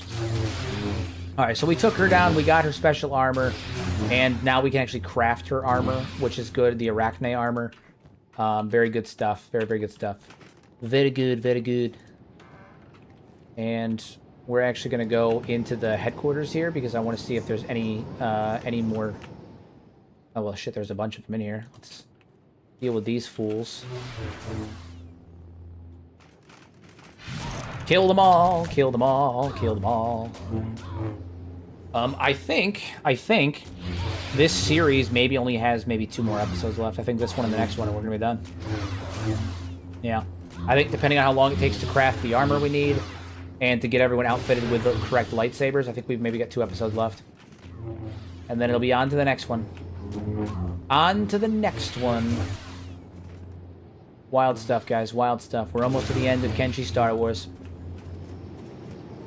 But that's okay. I've got a shit ton of massive projects coming up here soon. Like a shit ton.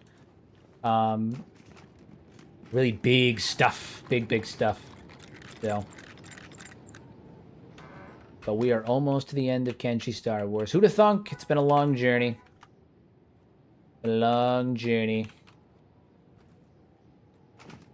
I say long, it's been like 3 weeks. I've been doing this for like 3 weeks. Hack blades, those are interesting.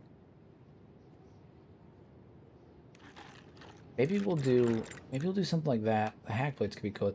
How goes the book? It's unfortunately I've been struggling to like write some more recently. I've been doing so many other projects that I think it's giving me writer's block. I've sat down to try and work on the book like 4 times now in the last couple of weeks, and I am having such a hard time getting through even like a single page. So I'm taking like a break from it to see if maybe I can like get a couple of my projects done, focus on streaming and content creation a little bit, and then go back to it once maybe I've been refreshed. Because right now I'm just spinning my wheels, and I'm afraid that when I do churn out a page or churn something out, it's gonna be bad. I'm sitting at chapter 33 of 42, or roughly 42, because I think I'm gonna go a little bit farther. But I've been having a hard time. Just going George R. R. Martin. I mean, I'm not gonna take 20 fucking years to do it. That's for sure. I'm not gonna take 20 fucking years to finish it. That's for sure. But yeah. Oh, man. Random question. How do you think the nations of Kenshi would stack up against real-life nations in a versus? Like, how would Kenshi's continent do in a modern invasion? Dude, Kenshi would get fucked. Kenshi would get absolutely wrecked. What do you mean? Swords and even like, on a good day, right? Like, even on a good day, they'd get absolutely fucking obliterated. They wouldn't stand a chance. They wouldn't stand a single chance. I'm gonna level with you. They don't stand a chance. Not even a little bit. Not even a little bit. They would get absolutely blasted. They wouldn't stand a chance.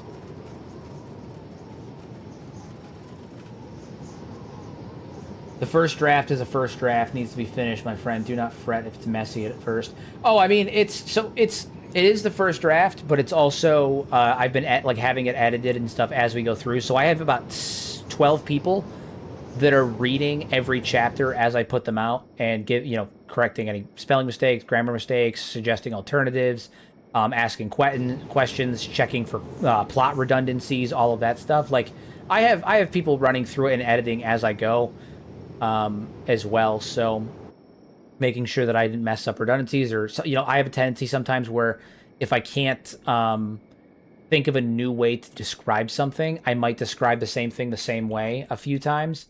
And then I'll have to go back. Like, I'll do it as like a placeholder, and then I'll go back and change it later. So like they go through and they notate stuff like that for me. So just stuff like that, Give me a bit of a synopsis. Okay, so let's give a brief synopsis of Hero's book. So effectively speaking, the book takes place in a world where there is a continent by the name of Alteus. Okay, and it's the northernmost, the kingdom of Alteus on the northernmost continent. The southern country or kingdom is called Gehenna. So the premise of the world is that it takes place in a world where magic exists, but it is heavily, heavily restricted.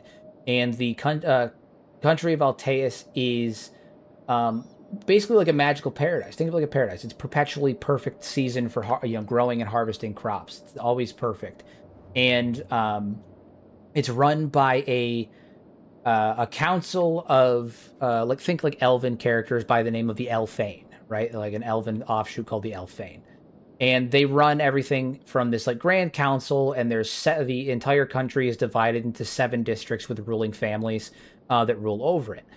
And the main character of the book is a gentleman by the name of Aiden, who is in his late 20s, and he is the caregiver and guardian for his little sister, who has a debilitating medical condition and is constantly sick. And this is a byproduct of her constantly holding in what is her own magical prowess, right? She has the ability to use magic, but magic is heavily, heavily restricted in the society in Alteus. The only people who are allowed to use it are the Elfane, and no one knows why. So if people are born with magic, Elfane will send out squads to effectively kill the child when the child shows signs of magic, and anybody who's caught harboring someone who has magic, they're killed as well. I mean, they'll take the whole family down. And so it's led to a culture where if a child is born with signs of magic, parents will actually turn their own babies over to get rid of the kid, because otherwise they run the risk of their entire family line being wiped out.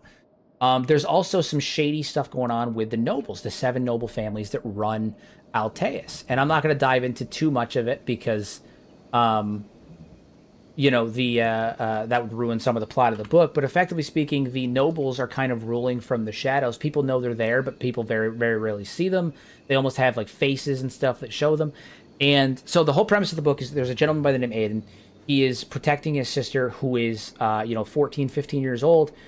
She's debilitatingly sick, and as a byproduct of them growing up the way they did, they were shortly after her birth. His parents left; they're gone. His dad died, mother left. He's been caring for her since he was like 14 years old, and he's fallen into a bit of a life of crime. He works with kind of the seedier underbelly of the city that he lives in, and the particular city that he lives in, and the main premise of the book is that he's put in a situation where every 25 years or so, there is an event called the Ascension, where they go to a random city, one of the 7 major cities in each of the district areas there, and will host an event where they will pick one person to engage in a I'm trying to be careful about my wordings here. Engage in a gauntlet of sorts, a series of trials. And the one who towards the end, whoever survives through that gauntlet, whether it be one person or several people, will be given the opportunity to ascend to nobility. The problem is that when they're doing this gauntlet, this trial, these set of trials, they do what's called a resonance check, and that will find any semblance of magic in the city, and that puts his family at risk. So through a series of events, he ends up learning the truth about the nobility. He ends up being forced to engage in this series of gauntlets, and he also starts to learn a lot about his own family line, and things along those lines that have contributed to how he ended up where he is now, his sister, and all of that stuff. So he gets put into this. He basically gets shifted into this world where he went from being a borderline poverty-stricken, mob-affiliated character who's just trying to do right by his sister and protect his little sister, who's the only family that he has. And he ends up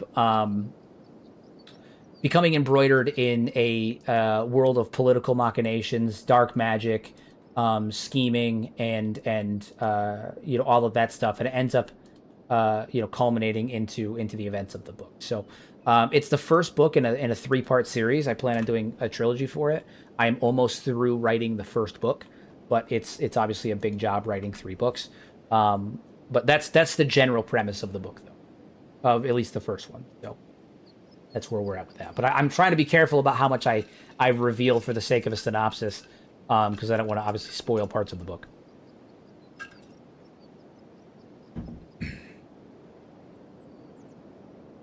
Quick derailment of the conversation. What's a good thing to sell to the skeletons in the Black Desert City / Scrap House? Weapons. Sell them weapons. Sell them weapons. The nobles are an oligarchy of mages. Ah, they are. I mean, so I'm not gonna go. I'm not gonna say anything. I'm not gonna say anything. I'm gonna say you're. You know what? Here's what I'll say. I'll say you're part right. I'll say you're partially right. You're partially right. But that's not. We won't go much farther than that. As a fellow writer, I wish you all the luck, broski. I look forward to it when it's published. Thank you. Do you have anything that's published? I would love to know. Do you have any books out yourself, Helios? I'd love to engage if you wanna talk about your book. I'm for it. I'm for it.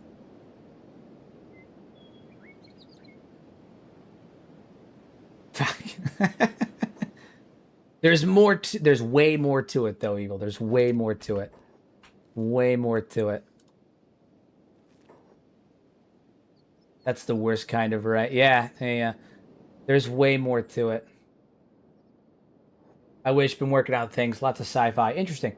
Any idea how long till release? My genuine hope is that I will have the first book out by the fall, by the end of summer. But it just depends if I'm able to sit down and get things done. But my hope is by the end of summer. That's my hope. Have you guys read any books by Clayton Bigsby? I'd have to have a name. I'm bad with authors. Yeah, I'd have to have a name like a book name in order to tell you.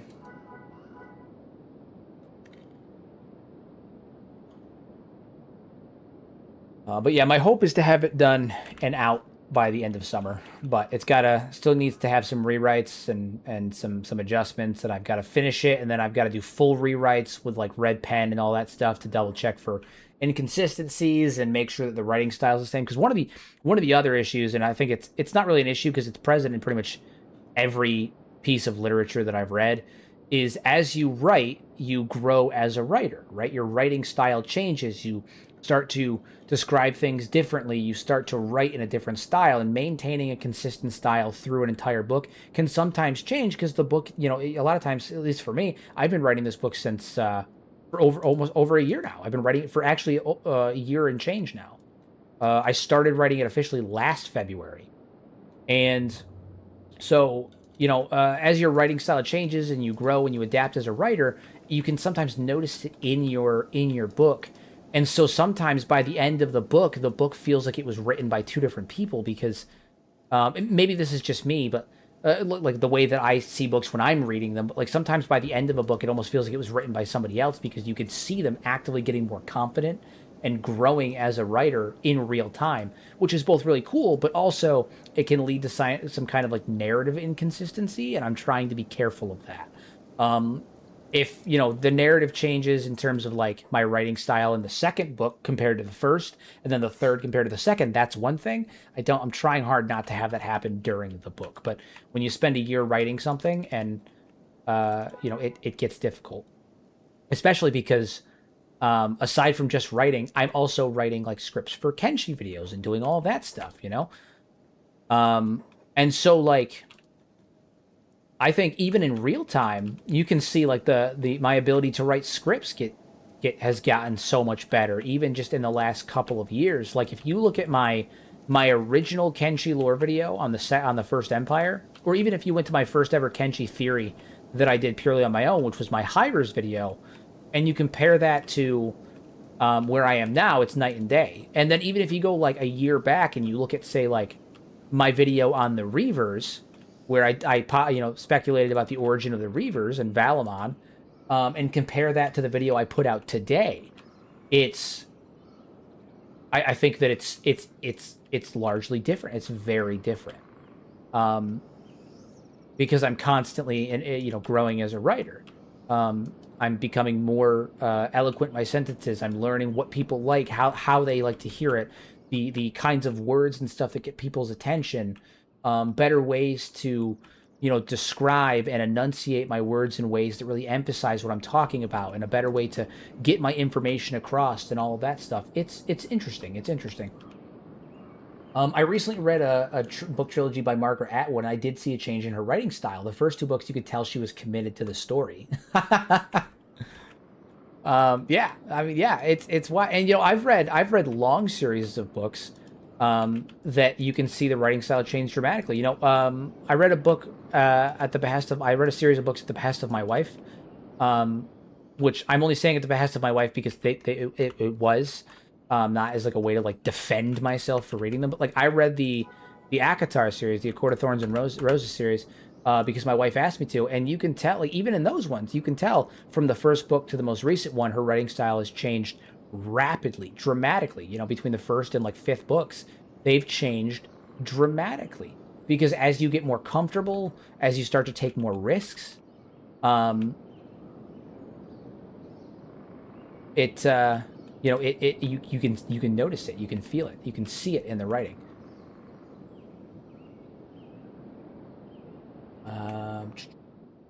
Yeah, interesting. With respect, I find my world building in D&D the easiest to develop, as it just grows organically with the player. E.g., the player was in a crap mood and it bleeds into his character while walking. I take D&D world building a little bit different. I make like a general idea of the world build of like the world, and then I kind of fill the world out as we go. I don't try to build the entire world at once. I think that's too difficult. Oryx and Crake. The book trilogy I was speaking of is Oryx and Crake trilogy. Oryx and Crake, The Waste of Flood and the Mat. That's so funny. Eric called it. Put one on the scoreboard for Eric because he called it. He fucking called it. Call this man the payphone because he fucking called it. They call this man the payphone because he fucking calls it. No, so it's interesting though because it's one of those things that I try to be conscious of is that like my writing style is going to change and adapt and evolve over time, and I'm trying to make sure that there is still a level of narrative consistency in my book where it's not changing so rapidly too quickly that it oh Jesus Christ, man. Absolute fucking massacre up here. Well, these guys did some stuff. They did some stuff and some things.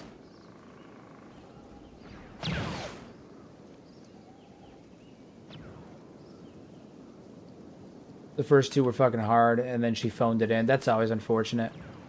Jesus Christ, say goodbye to my fucking frame rate.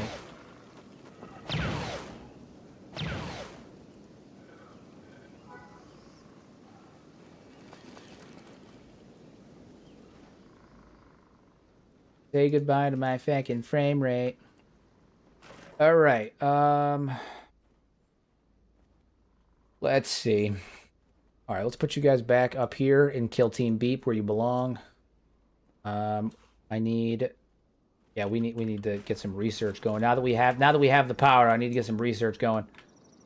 I think my biggest hurdle to get over is making my characters actually interesting. I feel I spend too much time in their heads versus actually interacting with the other characters in the story. Yeah, that's I could understand that.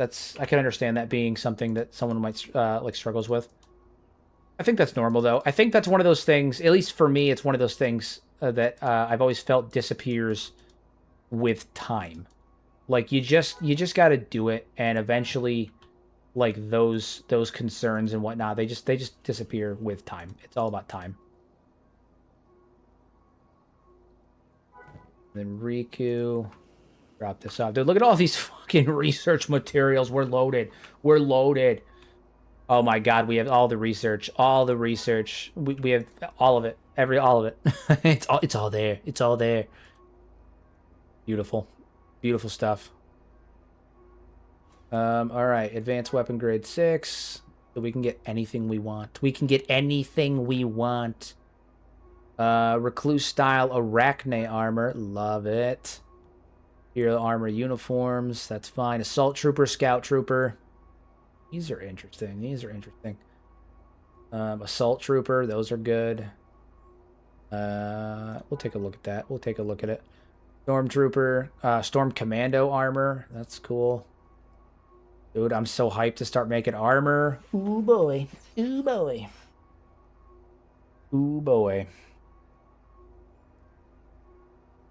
Let's see what else we got that we can get. Defensive. Double barrel E-web turrets. We love that. Rapid fire E-web. I think it's funny that we're out of AI cores when we used to have, like, so many AI cores. So many AI cores. Alright. Iron plates. Iron plate factory. We can start upgrading those. Those are good. Improve stone mine. Semi-automatic ore drill. Steel bars. Fully automatic ore drill. Upgrade the refineries. Upgrade the iron plates. Oh my god, dude, we're drowning in it. We're drowning in it. Magnificent. Industry. Smithing. Yeah, is there any other way? We should probably just grab a couple of things, but...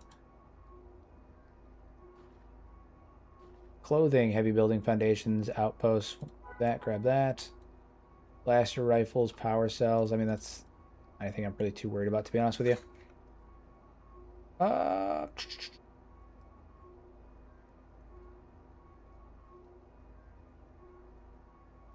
think that's fine. Okay, get to work, everybody.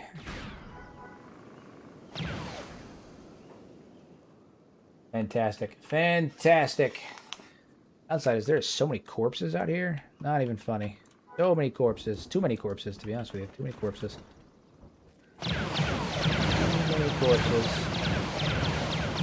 I do need to upgrade these turrets at some point to E-web turrets because we're devastating now. Imagine when we have automatic E-web turrets.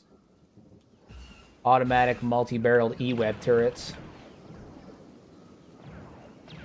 Yeah, that's gonna be good. That's gonna be nasty. All right, so Savage has his lightsaber. And now we're just gonna start upgrading everyone's, changing everyone's equipment out. Good, good.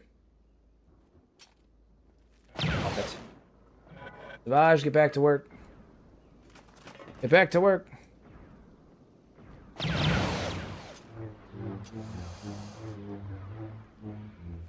And then Riku.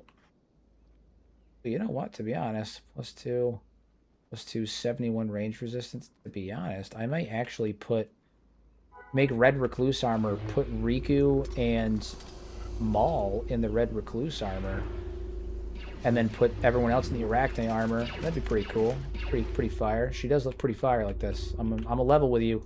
I'm on a level with you. She does look pretty fire like this. She do be looking pretty fire. She do be do. I just watched today's video. Ah, man, those long shots in your narration was so good. It made me really feel for Catelyn. Question: Narco was referenced as she. Any idea why? Like Mother Nature? Mother Nature can be brutal and unforgiving. I have two thoughts on the she thing. One, it was something that was added later as the Holy Nation became more extreme and like the Narconian writings happened, because I imagine that at first it wasn't the cult of the I don't think it was the cult of Stoic. Like it was originally hero worship, right? Like it was reverence, it was hero reverence, and then over the generations it became god reverence, and then eventually it became what it is now. I'm wondering if that change from Oakrin from the skeletons being Catelyn everything to Oakrin and Narco, and then he and she happened over time. It also maybe, and this is an interesting one. We know that the Whistler was in the game files but was never added to the game. Obviously, she is not based in the lore. Like the Whistler is not mentioned in the lore, but something that is important to know is that the factions that were in the game during the earlier portions of development, prior, like back in the old map and stuff, those are the ones that have the most lore fleshed out about them, the Holy Nation being one of them. And so I think the original text was written as Narco being a she, when the Whistler was still something that they were toying with, and the Whistler was supposed to be the leader of that anti-skeleton faction, the anti-human faction, so it was, kind of a she.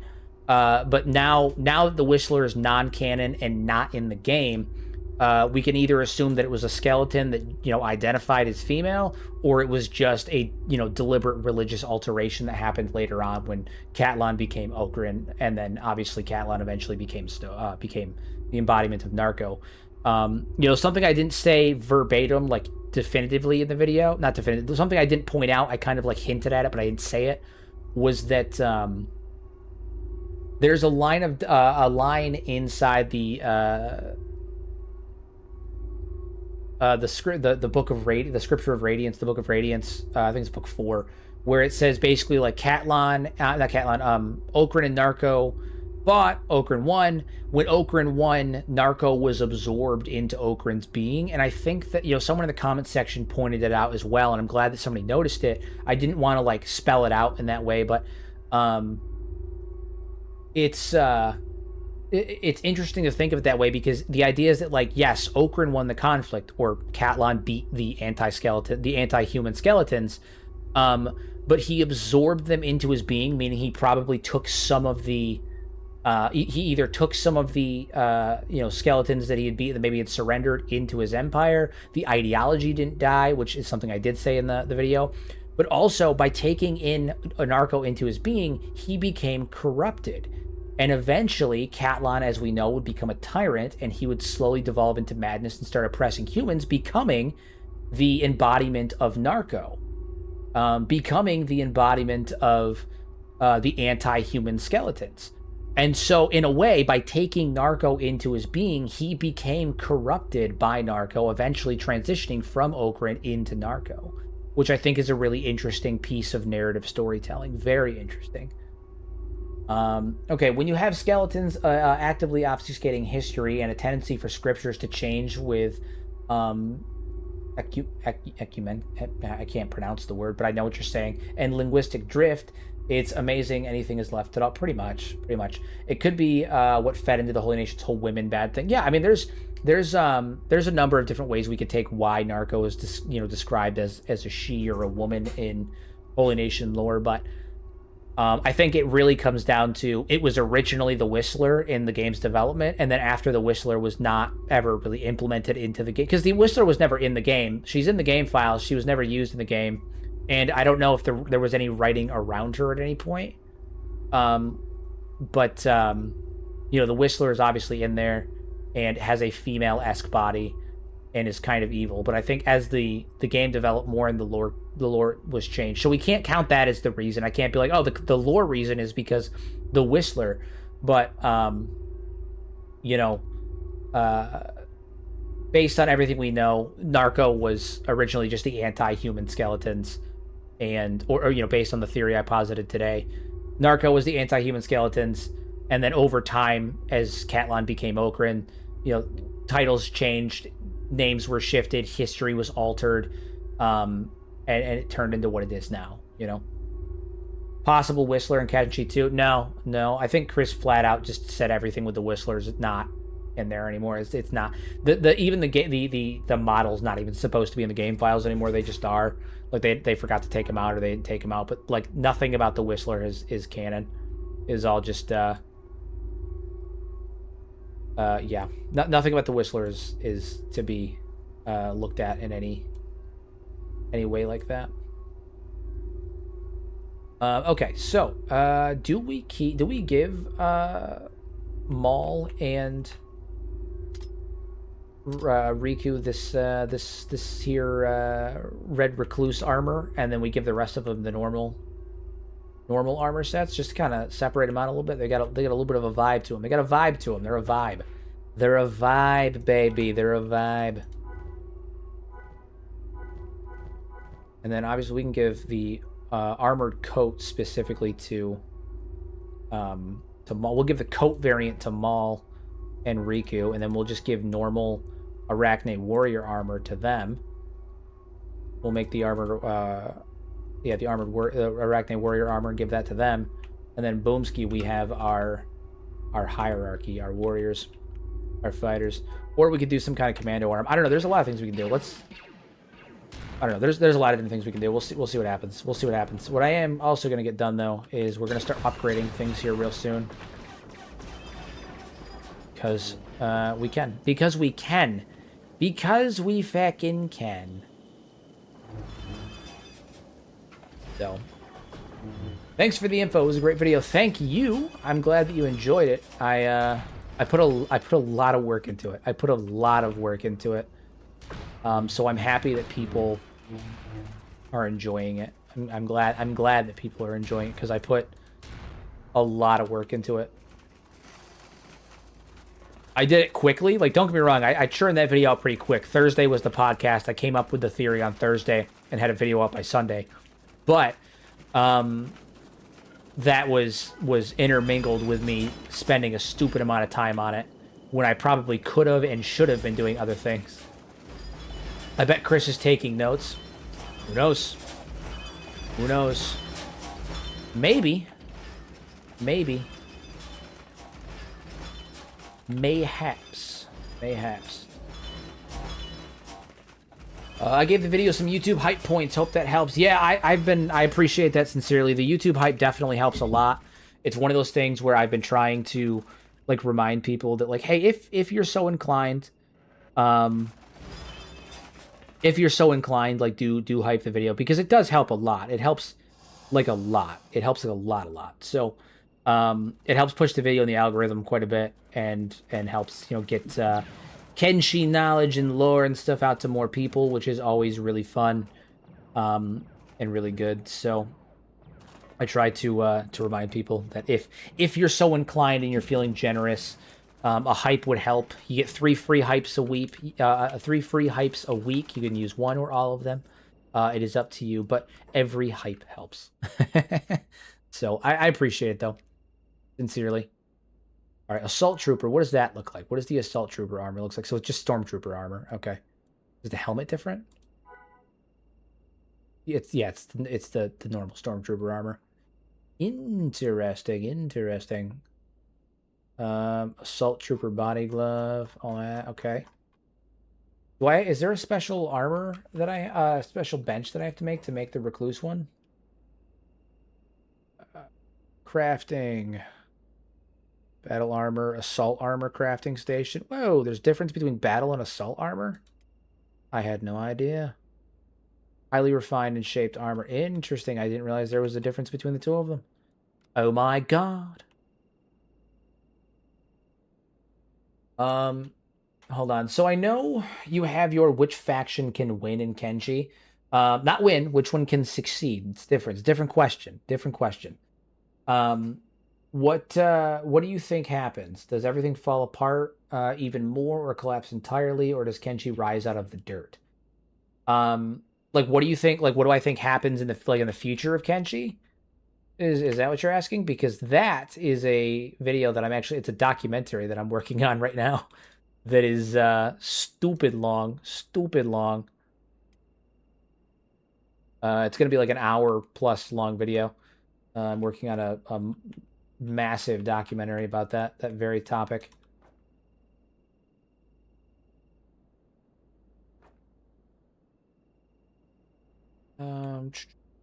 I've talked about it a few times on stream. That question can wait. Then, yeah, I mean, I've talked about it a few times on stream, and I can kind of dive into it a bit. It's just it's a really long one because it requires me to like dive into real world history and stuff a lot. And I know that people have obviously listened to me do that a few times. So it's a long topic. It's a long topic. Basically the video plan is, and I have the script written. It's just 29 pages, which for reference, most of my scripts for a 10 to 20 minute long video are between 3 and 6 pages.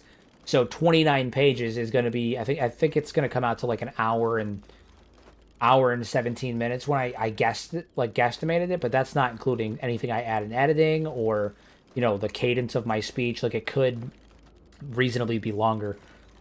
Could reasonably be longer, but I guesstimate it's going to be like an hour and 20 minutes or so, somewhere in there. Basically, though, I take real world history, compare Kenshi, like the factions that are inspired by the real world history in Kenshi. So like the main factions, find their equivalent, determine what their histories were, where Kenshi, each of those factions in Kenshi is in terms of those timelines, and then put it all together. It's a very in-depth process. I'm going to start all the way from the First Empire, run through the First Empire, Age of Chaos, Second Empire, modern day, and then the future of Kenshi. So, is it all one video or a multi-part series? It's going to be one video. I'm going to make it one long mega series. It's probably going to be the longest video I've ever worked on. I'm waiting a little while to do it because I have a few other things in the pipeline that I have to work on. And in addition to that, I'm saving it for a special occasion. It's one of those videos where, like, I'm going to probably be working on it little bits at a time for months. And then I'm going to release it as, like a 25K, 30K special or something. Like, it's going to be, like, a big landmark. Like, I don't think it's going to be coming out anytime soon, but I think it's going to be one of those ones where, like, when it comes out, it's going to be, like, to celebrate 50K or something like that. Or, 25K. Just, like, a big moment, It's going to be a big one. So, that's all. Considering where the game is at its current, they've already rose out of the dirt once before. Question is how long before the cycle repeats itself? Truth be told, I think the future of Kenshi is very bright.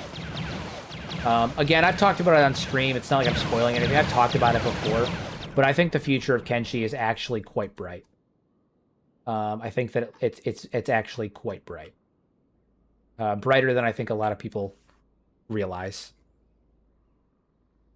Hello. A lot of good-looking stuff here. Hello. Deathwatch armor. Okay, so this was all in here. Mandalorian stuff. Okay.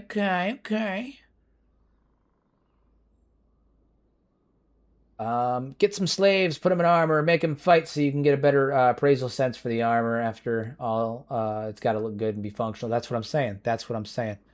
Slaves and whatnot. That's what I'm saying. Slaves. All right. Armored recluse coat. And then what's the armor look like? Is it just the armor? Yeah. All right. So armored recluse, and then the jacket is just the one with a raised neck piece. Interesting, interesting. All right. So we'll do the coat. We'll do the hood.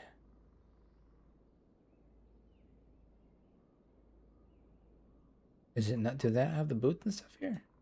Mando helm Twi'lek style. Oh shit! What? Mandalorian helm designed for Twi'leks. Say what? I had no idea. I had no idea. All right. Well, I don't see the boots and stuff. Do they just take normal boots and gauntlets? What are you wearing? Is it just the normal? Yeah, it's just the normal. Okay. No, these are darker. These are darker. Are they made some? Are the boots and stuff made somewhere else? Red Recluse combat boots. Yeah, they must be made somewhere else. And there's also no leggings. Are the leggings? No, they're darker. I'm so confused. I'm so confused. Oh my god, the fucking lag right now. Unbelievable. Astronomical. Downright diabolical.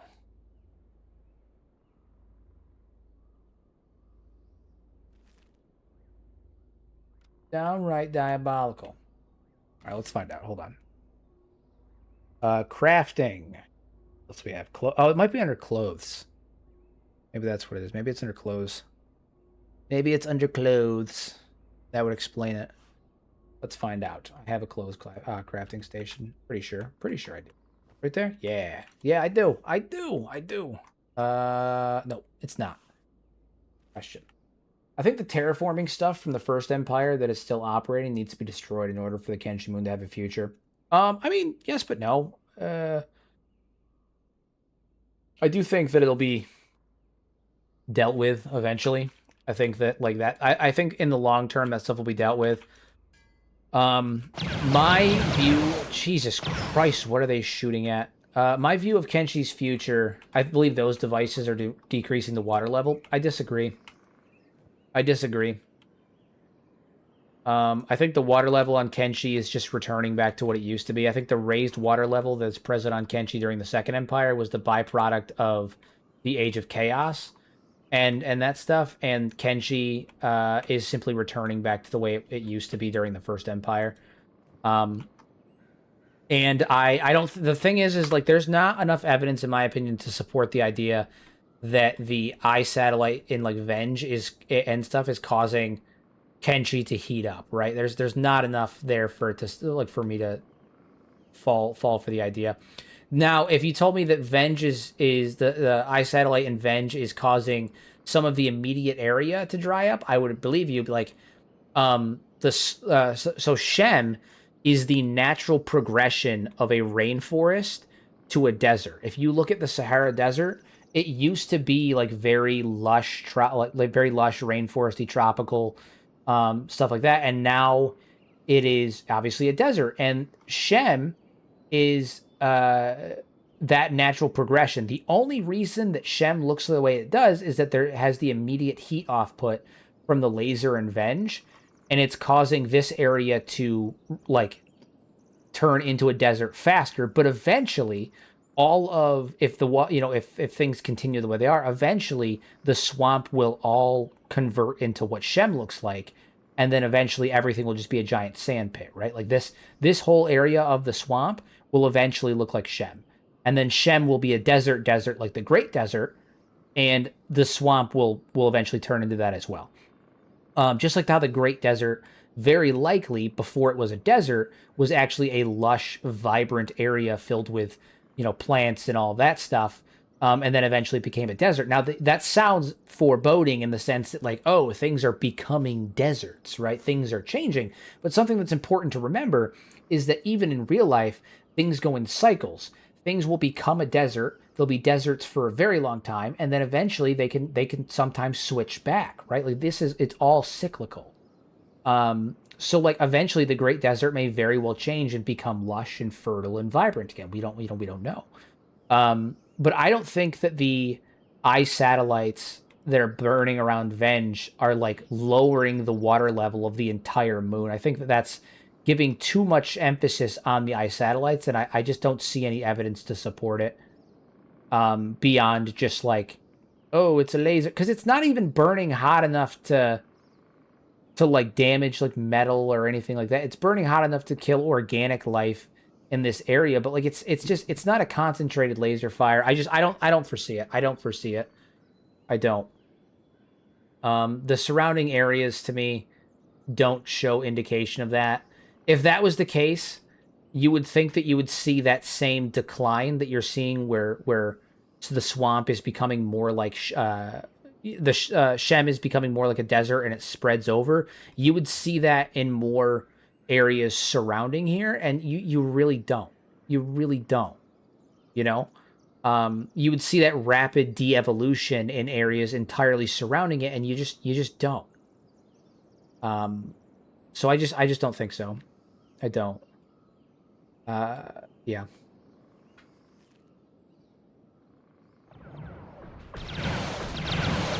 Jesus Christ, they're blasting, man. Who are they blasting, though? That's the question. Who are they blasting? They're shooting over this way. Oh, they're shooting them. I see. I see. Great explanation. The destruction of my theory.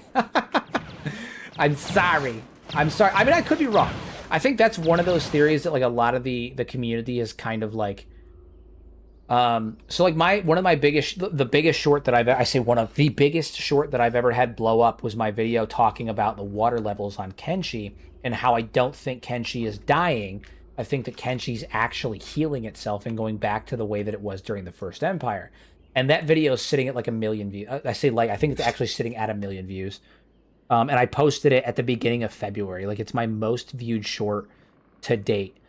It is, hold on, it's sitting at 813,000 views right now.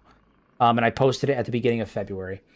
And one of the reasons why I think it really blew up was because it challenged basically a fundamental theory that most of the community had come to like accept, which is that Kenshi was a dying moon. And it challenged that theory, and it did so with, you know, like evidence and like science and all that shit. Science, bitch! And I think that because of that, it's one of those things where like the community just largely kind of like goes like, oh, well, the lasers and Venge are pumping out heat, so that's probably killing the atmosphere and the water's leaving the atmosphere. But like, again, it's one of those things where, you know, I talked about this at the beginning of the stream. When you're coming up with a theory for a game or in any narrative situation like Kenshi, where it's an unreliable narrator and you have to like really dig in and find the lore, the question that we have to ask ourselves is, what does that add to the story? What does that add? What does that add to the narrative of Kenshi? And like, does that narrative support everything else? And in my opinion, the eye satellite slowly killing the moon doesn't add anything to it. It's just generally kind of like, it follows under the line of like the default direction in Kenshi is south, but like beyond that, like community meme, what does it add? And the answer is that it doesn't add anything, other than just being like, oh, Kenshi's screwed. You know, it's over. The moon is going to end up dying in the end. Nothing matters. And like, it kind of fits Kenshi's narrative, but also like it doesn't add anything to it. I don't know. It's just not a theory that I think I can get behind. Yeah.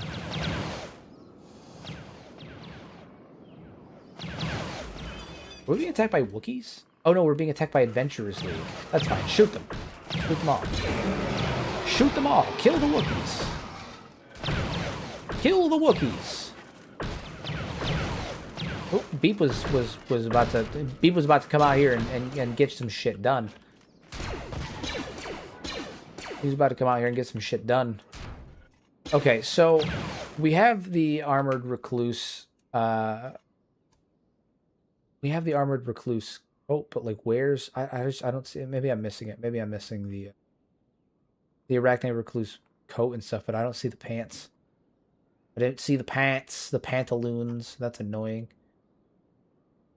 Maybe we'll... What's the Death Watch armor look like again? I don't think it looks very good. Yeah, it doesn't look very good. It doesn't look very good. No, it does not. Mando-style helm with the Twi'lek. Yeah, it's got Twi'lek horns. That's cool. That's fun. That's fun.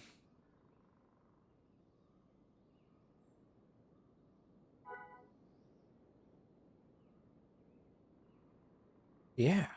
Very interesting stuff. All right. We could argue 1,000 opinions from 1,000 points of view, but that's why Kenshi is great. It makes you think. Yeah, I mean, that's ultimately what the end goal is of Kenshi, is to make you think. You know, it's meant to make you question what you know, and to you know, it's meant to make you question what you know, and it's meant to get you to like engage. I love the unreliable narrator. Like, I think it's really one of my favorite storytelling devices around, because it's real. It's real. That's what it means to like create a world, right? History is not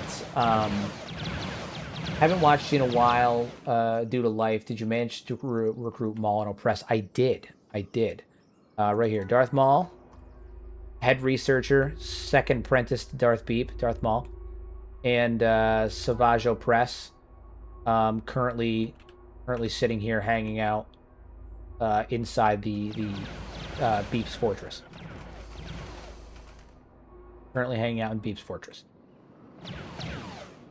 Yeah, no, the point of Kenshi is to follow the unreliable narrator, and it's great because the unreliable narrator is something we can all understand, because it's the same way that our own world operates. We operate on an unreliable narrator, and that's partly why it's so fun, and that's why it's so cool. Like, it's good writing. When a story doesn't just flat out tell you the answer, that's good fucking writing. That's good writing.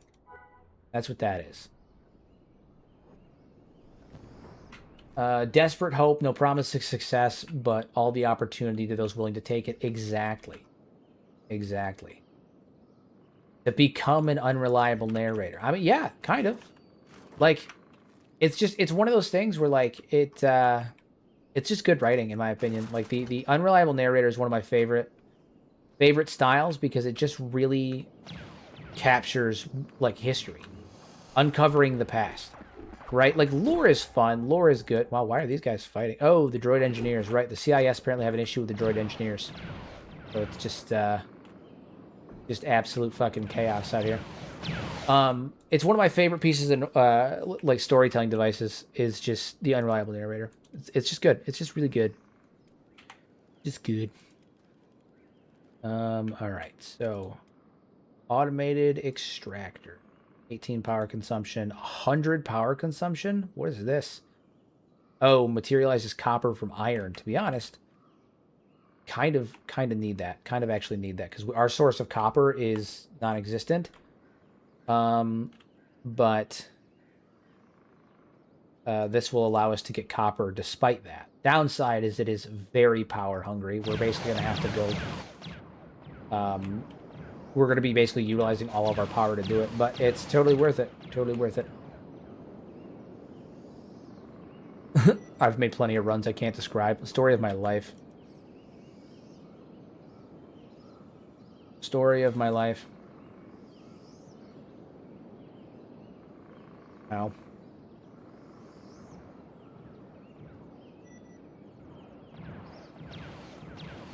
$160. Good. How are we doing? Yeah, I mean, we're doing solid on supplies. And I think we have a shit ton of iron, too. Yeah, we're loaded on iron. Loaded up on iron. Love it. All right, so who do we have working the steel iron plate factory? That's the question, because we're going to take some of them off of that. You don't have a job, which is stupid. I don't know why you don't have a job. So you're doing that. And steel factory. Oh, wait, no, that's the steel factory. We need that. Hello, hero, and I've transcended into a new form. By the way, this is Artemis. Hello, I assume you're no longer using. I think you said it was your sister's account. Question mark. I'm assuming that's the dealio. Welcome to ZomboCom. If that's a reference that anyone gets, please tell me somebody gets it. Please tell me it's a reference that somebody gets.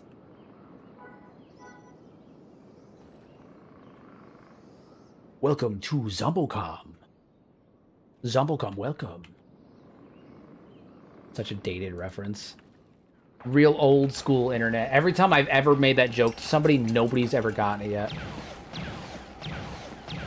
To this day, I have yet to see one person ever understand that reference. One day. Ancient internet stuff. Crafting.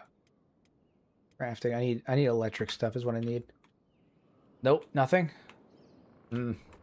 Unfortunate. Well, hopefully, maybe one day I still live on the hope that one day somebody will understand what the hell I'm talking about. Quick, call him a boomer. Not even a boomer. 28. Not even a boomer. I'm not even a boomer. Solar power generator. Amplified generators. There we go. Might as well. Batteries can store excessive power and keep things running during emergencies, especially if you rely on wind power. We'll run on that for sure. Battery power, love that. Advanced battery power, love that. Battery capacity, we love that. Advanced battery capacity, we love that.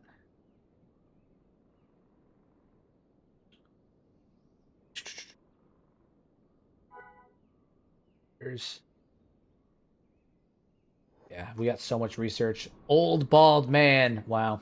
It's true. I am old. I am bald. I am old and bald. Bald and old. Oh, you know what I gotta do? I gotta get my barracks going too. That's the other thing. I have yet to make a proper functioning barracks. Alright. Interiors.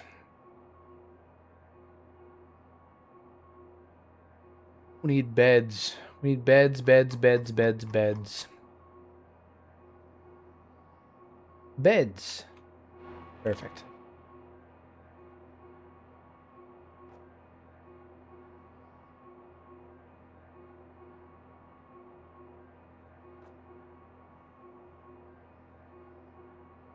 Quick, tell him that he's old.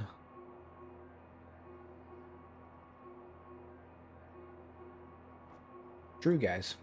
True. I hate to tell you, but it's true.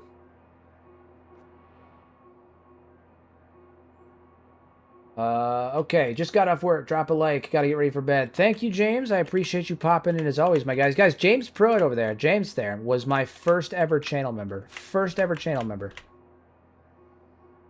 My dude's been with us since, I think, like 5,000 subs. 5 or 6,000 subs. First ever channel member. Great stuff. Oh, no, I believe that it's you. I believe that it's you. Wholeheartedly believe that it's you. Interior walls.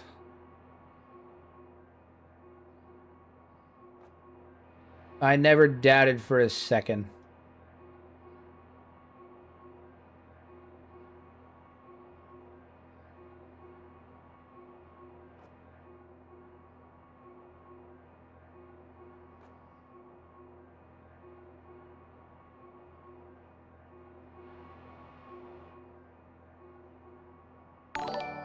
Lord.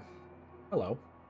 Oh, Helios! Welcome to the Mad Lads Guild, my friend. Welcome, welcome. Thank you very much. Your patronage is impressive. Welcome. I'd say welcome to Zombocom, but we've already established that nobody knows what the fuck I'm talking about. We've already established that I am an old man and nobody knows what the hell I'm talking about. Ew, you know, it's fine. It's totally fine. Totally fine. Totally fine. Totally fine. No, thank you very much. I appreciate it. I appreciate it. Meant to do that last time I was in here. I'm off to bed. Have a good night, y'all. Have a good night. Remember that if your YouTube is linked to your Discord account, if you have a Discord account, you can join the community Discord as well. You get to chat with me, a couple other YouTubers. Payastrophe is in there. Frankie was here is in there. Muffin Top MD is in there. And also, we just have a good time. We share pictures of food, talk about recipes, hang out, shoot the shit. You guys get sneak peeks and previews of all of my content before I drop it. I usually drop like screenshots and stuff like that. All that good stuff. So, yeah, anyone die? That's important. Nope, no one's died. No one's died. No one's died. That's important either. But no one's died at all. So, good to go. I need to also add more areas for sitting because right now, like, no one is sitting anywhere when they're not doing stuff, and so they're all just kind of standing around. And like by adding places to sit, that becomes not really an issue anymore.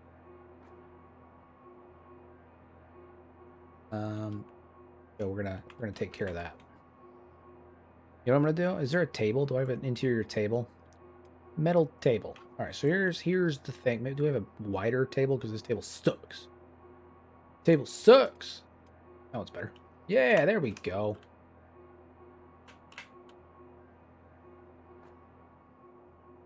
Bit. Place. All right. Shocking. I find that offensive. You're right, but I find it offensive. You are right to feel that way, but rude. How very rude.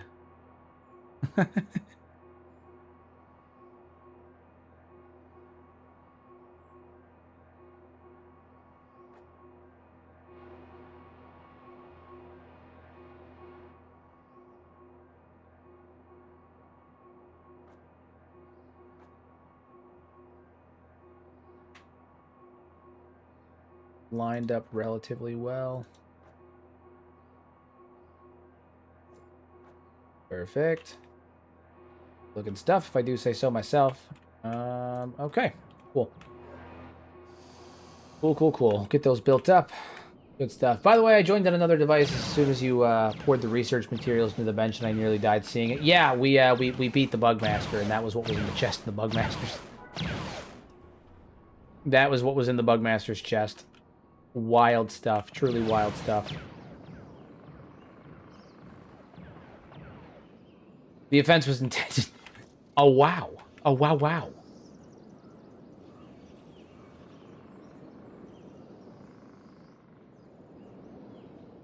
My lord. Whoa, my god. We even produced any copper? Oh, we must have produced at least a little. At least a little bit.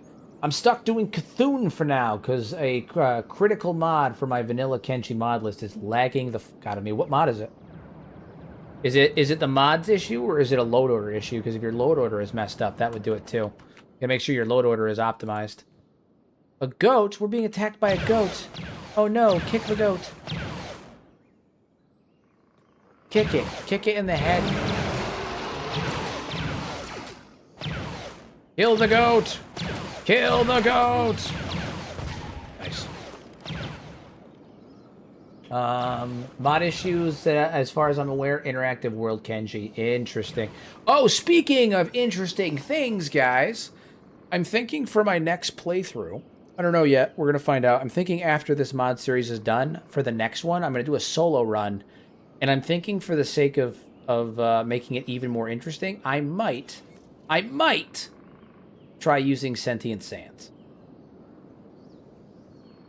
I might try using Sentient Sands for it. I think that could be fun. It would give a solo run even more, even more intrigue, because we could really dive into the roleplay aspect of it. It'd be a good time. Be a good time.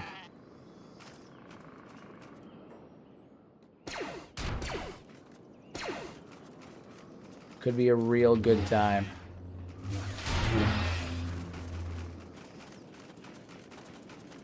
Yeah, I think a solo run with Sentient Sands could be crazy. Could be absolutely wild. You've said this. Did your dementia kick back in, Hero? I mean, no. No.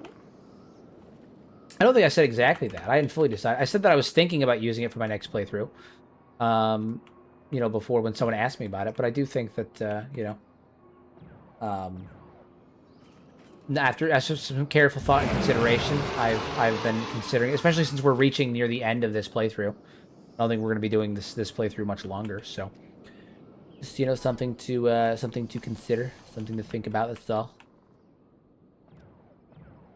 Something to think about. I know. Okay. I assure you, Artemis, nothing you say I would actually take offense to. I assure you. I would not be, I would not take anything seriously. I don't have that bone. I don't have that bone. Don't worry about it. It's fine. It's totally fine. I just gotta get these research done, man. Sure, buddy. No, seriously, it's true. I really don't think there's much that could be done to get my goat. Because here's the thing: I know that it's one of two things. Either you're serious, in which case, like, you know, you're kind of being a tool, but it's fine. I don't care. Everybody's allowed to do it. Or you're not serious, and which is what I typically assume, and then it's just you know, it's just a joke. It's just a joke. I don't care. It's good. He's good. It's fine. He's totally fine. Totally fine. Not worried about it in the slightest. Okay, so, you know, honestly, we should probably just do the, wow, so you don't take me seriously, starts crying. I don't. Not in that way, you know? Not in that way. We have so much research here. Oh my god, it's gonna take forever. It's gonna take forever.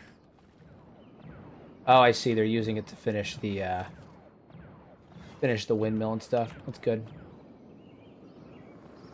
Here's what I'm going to do. I'm actually going to stop production of this for a minute. Yes, yes. Bro can't win. True. True.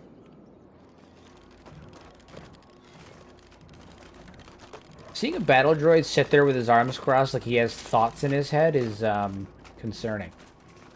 Dude, Savage is fucking huge. Look at him. He's absolutely massive. My god. My god. The guy is absolutely massive.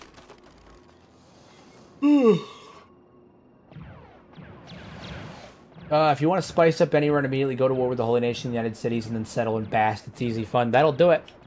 That'll do it. That'll do it.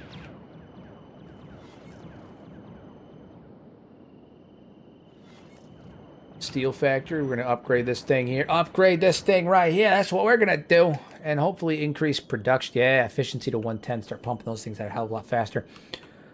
All right, we got another double-bladed lightsaber. So, Makalo, you have one. Brax, you have one. Araru, you need one. Fantastic. I need two more. I need two more. Love it. Love it. Two more of those things. What are the ratings that you're producing at Masterwork MK3? Yeah, I mean, he's pumping out some real good ones.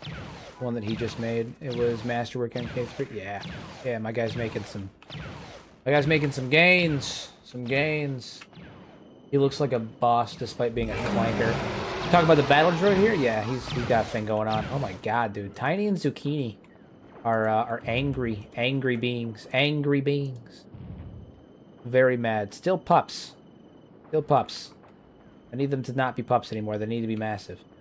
The B1s are sentient, I feel. Yeah, they're sentient. They just go through repeated resets. They're almost like skeletons in Kenshi.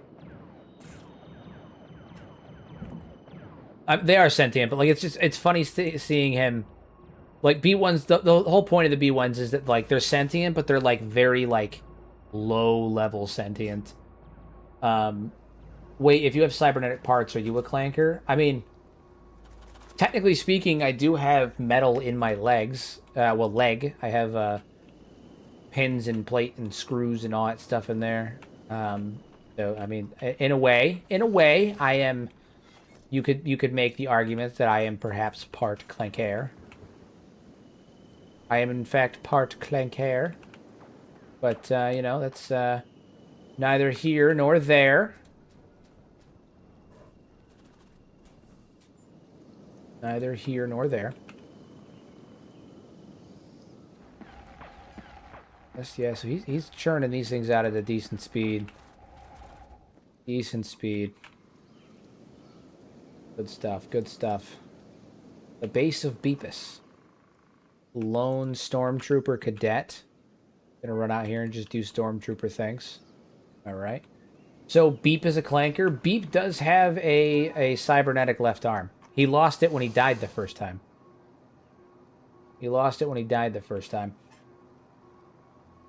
Praise the ominous Omnissiah. The Omnissiah.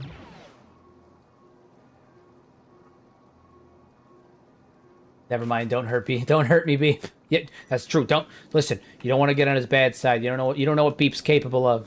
Or you do. If you've watched the series for any length of time, I'm sure you have an inkling. Upgrade the ore drill. Upgrade the ore drill. Never mind. Downgrade the ore drill because we don't have electrical components right now.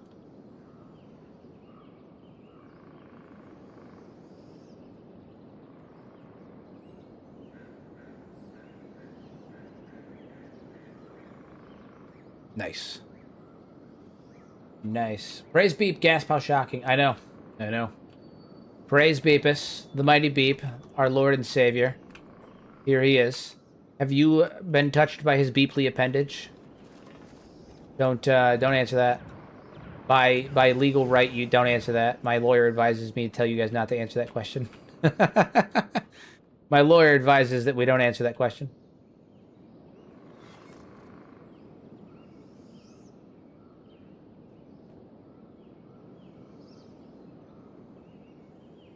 Looks over shoulder nervously.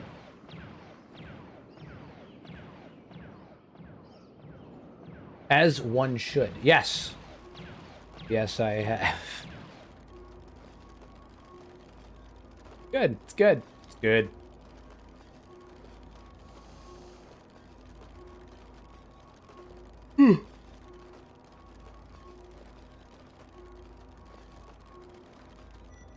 Defensive walls, blaster fittings, mounted blaster capacity, double barrel turrets.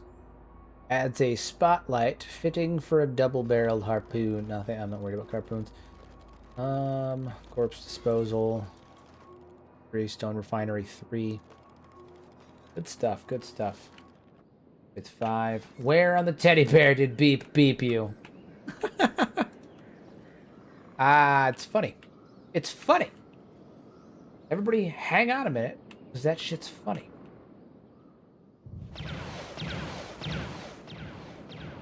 What do we have for power generators right now? Because we do need more power.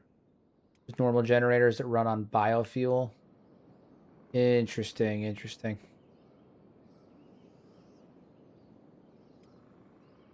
Wind generators, then we have solar generators. Solar generators require 4 electrical components to give us plus 25. They are efficient, but they have less overall output. Good to know. Good to know. We are going to need more power for sure. For sure. Jay, just in this general vicinity, right around here. Right around there. That's where it happened. Trust. Trust.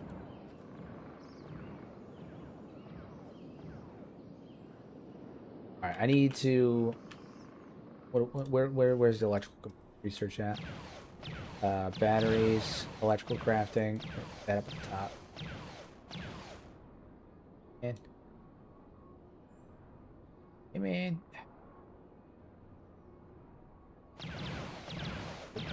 There we go. The electrical crafting out of the way so that way we can start making electrical components.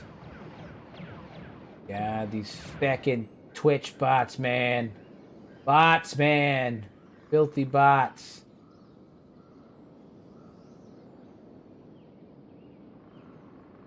Bots. Always the Twitch bots. How would you gesture if your limbs are gone? I don't know. Shake a nub.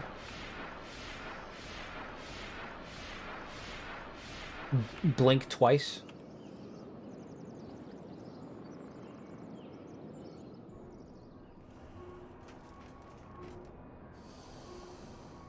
I guess it depends on how gone it is. Wag his chin? Yeah. You point with your tongue? I don't know. There's follow-up questions that have to be asked. How gone are we talking here? You know, there are follow-up questions. Electrical crafting. There are follow-up questions.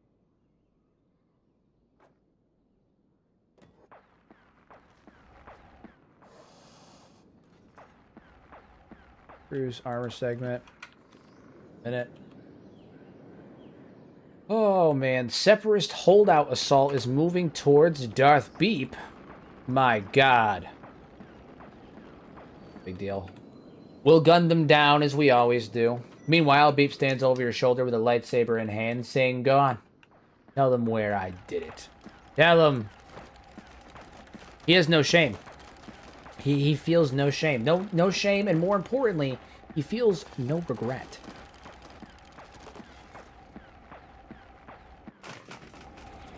I don't care.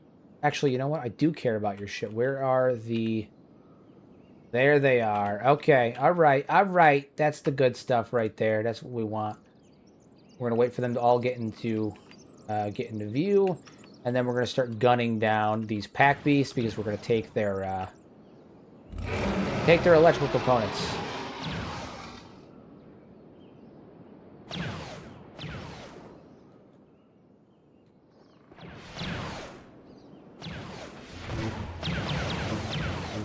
Nice.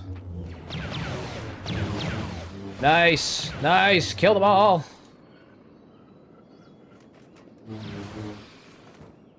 Nope. Nope.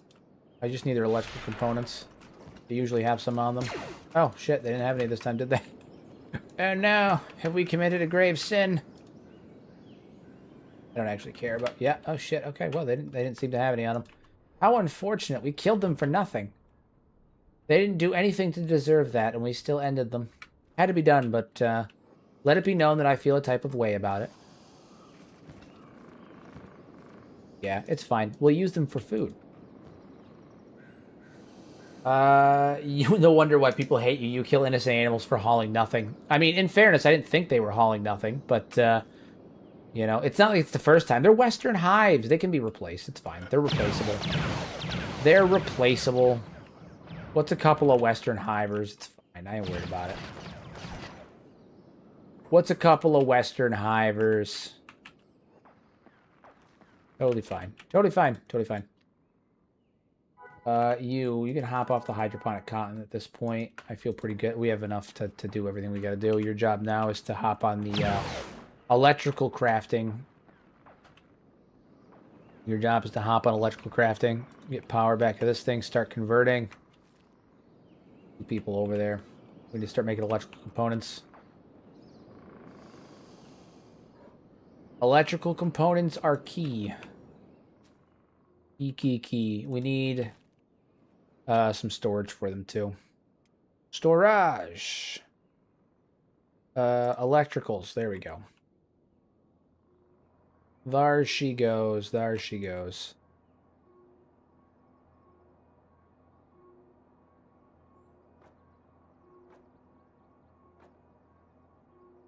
Perfect. But the Garu, they are who we care about. I mean, I needed the stuff that was in their bag. You know, what are you gonna do? How are you gonna mug them without you know, taking them down? It's fine. And it's good. It's good. And it's not like they're gonna go to waste. Yes, they don't have anything on them that we can take, like electrical components, but they do have meat that we can butcher for food. Excuse me. They will be used. Every part will be used. Okay. Properly used, all of it. So it's fine. I ain't worried about it. Neither should you. I ain't worried about it, and neither should you. Rex, how's food going? Dude, you need to get back to cooking food, bro. What are you doing? Sitting around? You're sitting around? Stop that shit, man. Sitting around. Out your mind. Out your dang mind. Upping battery power. That should help out quite a bit. Ho-ho, townies. Got some droids for sale. No. I assure you, you have nothing that I want right now. I can say with absolute certainty, so many green men I scared. Had to be done. Had to be done. as we rapidly prep for the advancement of our society.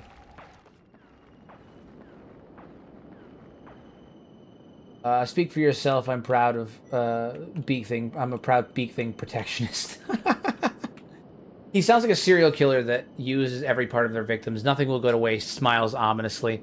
I mean, had to be done. Had to be done. Had to be done.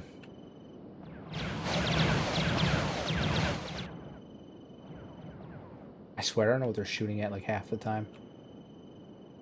Half the time.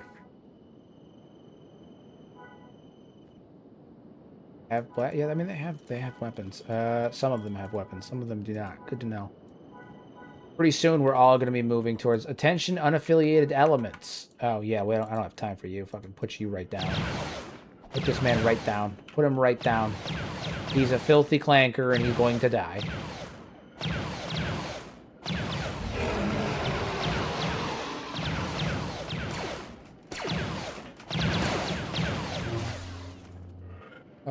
One question, do you eat bone dogs? I mean, sometimes, yes.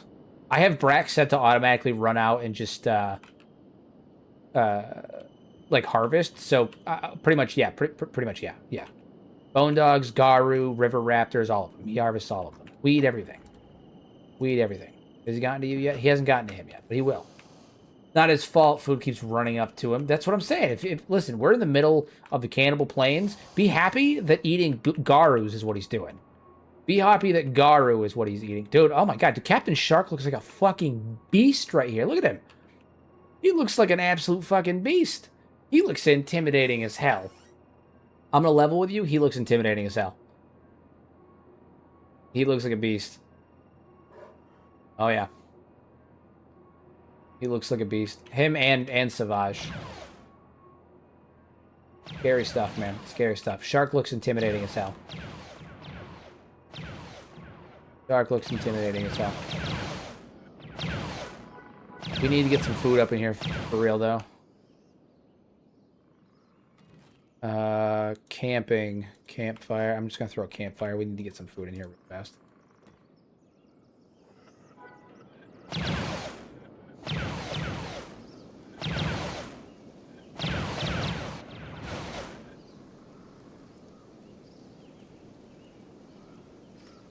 So Tony, where's your money? 3 weeks behind on... Yeah, he's gonna blast you from across the counter. It's gonna happen. It's gonna happen. It's gonna happen. You'll never even see it coming. No, you won't.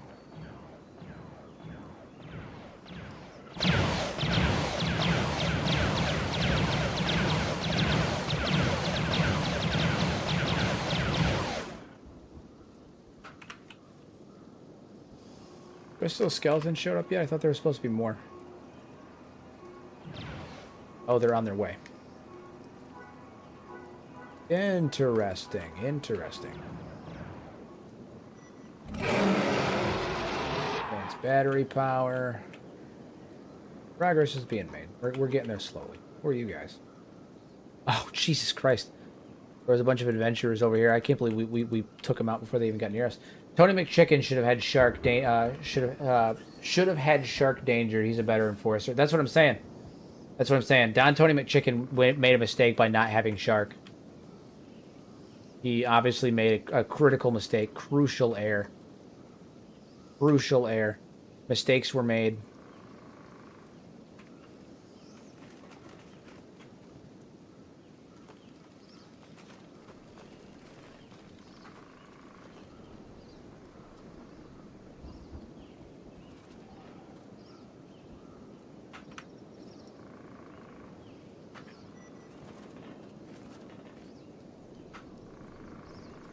Gotta load up all this food here.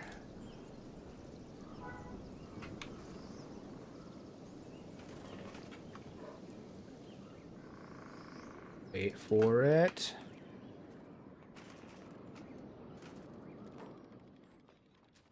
Nice. All right. So, yeah. So my plan is that I think if we can get everything set up well tonight, I think either tomorrow or Tuesday will be the last episode of this series. I think we'll be able to take out the Jedi and then take out Crosag. Take out the Jedi and take out Crosag, and then we'll be done. But I think Beep is nearing the point where he's going to be ready to go back to that Jedi village and avenge Agnew and avenge Tala. So, we are nearing that point.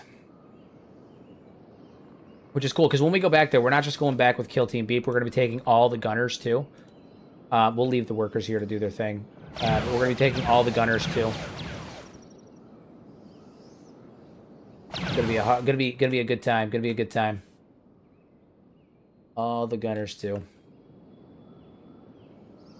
So we're gonna go in there with a firing squad and just start mowing down Jedi. Just mowing them down.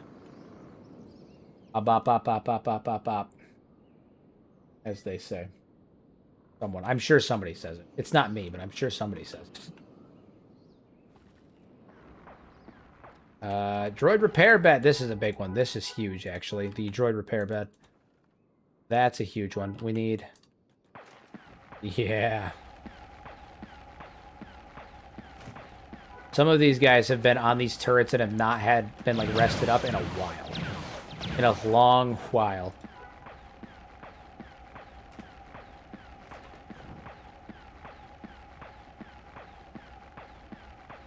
Alright.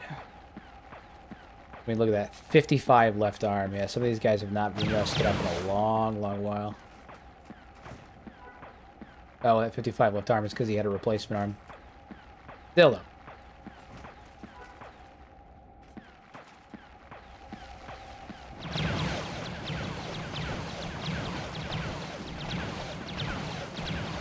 What a fucking... Sorry, was that a Berserker in the base? They made it in? That's disturbing.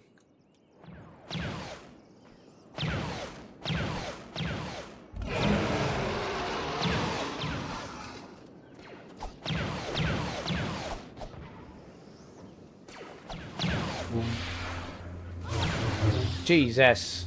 Cut him down. Cut him down. Nice. Alright, let's check out some of these guys, see how they're doing. Savage's leg is just crap. That's why it's so low in stats. Who else? Kang, your arm is there. Python. What type of arm are you using? I thought you had a good arm. No, you have a shitty economy arm. Probably should fix that at some point. Probably should fix that at some point.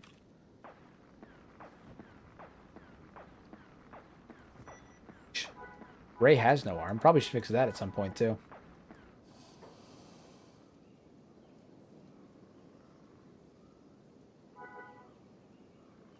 I'm sorry, the fuck are you guys doing way out here?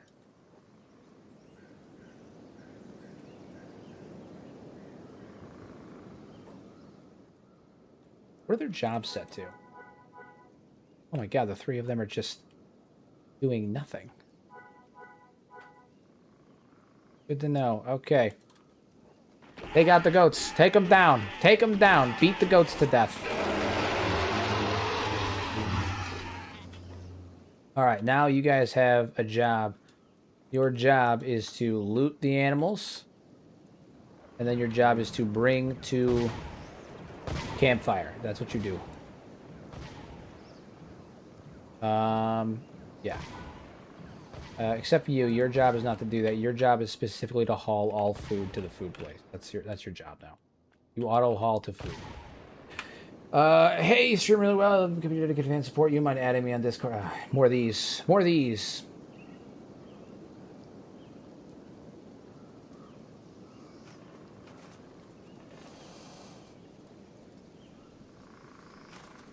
I feel like it's probably a bot.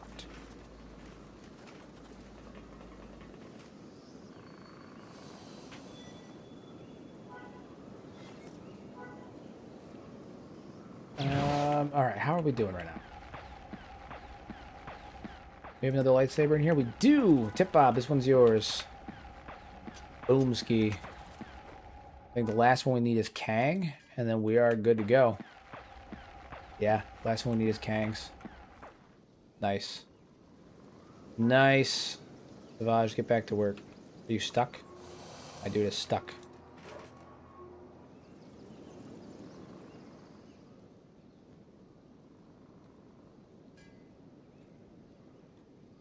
Oh, has a production queue is empty. Didn't realize that.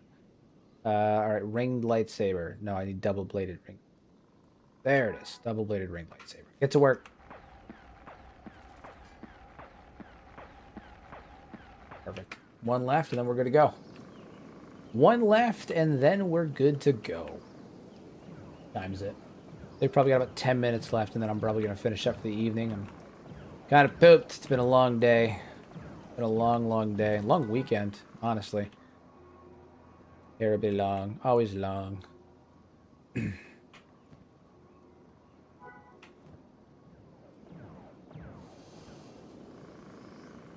are coming along. Things are coming along. What are we doing on production here? Not bad. We're starting to develop some leftovers.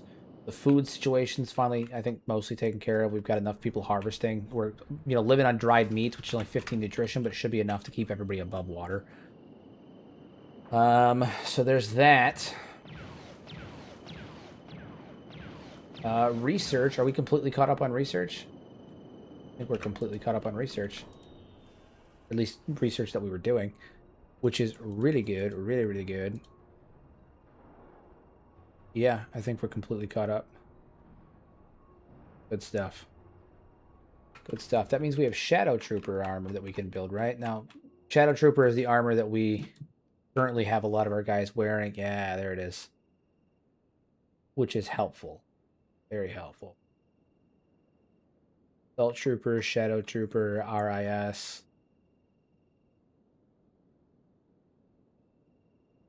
The Revan mask. Armor, the Arachne stuff. I'm still confused about the Arachne stuff because we don't have boots here. We don't have pants. Not sure what's up with that. Not sure what's up with that.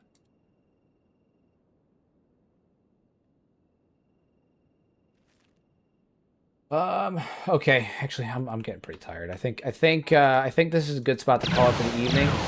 I think the plan, so, we took out the Bugmaster. We went and killed Red Recluse. Took her stuff. The plan is to, I think, have this done by Tuesday. I think Tuesday we're going to launch the final assault on the Jedi and Crosag, and then we'll go from there. I think that we're strong enough. I think we can do it. And if we can't, well, we'll find out. But that's the overall plan, is to jump in there and take care of that. So with all that being said, guys, I am exhausted. It's been a stupid long day. I've had like, I think 570 milligrams of caffeine today. Too much. I've had too much caffeine today. Because I was running on almost no sleep and I had to get shit done today. So I'm just already exhausted. I'm starting to crash. Yeah, I'll be on tomorrow. Same time as always, 8:30 p.m. Eastern Standard Time. I'll be on. So, yeah, more Jedi, more Sith tomorrow. As always, everybody, I appreciate your continued support. I appreciate you guys always tuning in and chatting with me. And use your powers for good instead of evil. Make a difference in someone's life. And if you are so inclined, I would appreciate it if you would like, share, and hype my most recent lore video that I dropped on the channel. It'd be very beneficial, very helpful to the algorithm. Thank you very much. Thank you, Hugh. I will take care. Have a good one, everybody. I'll see you tomorrow. Bye.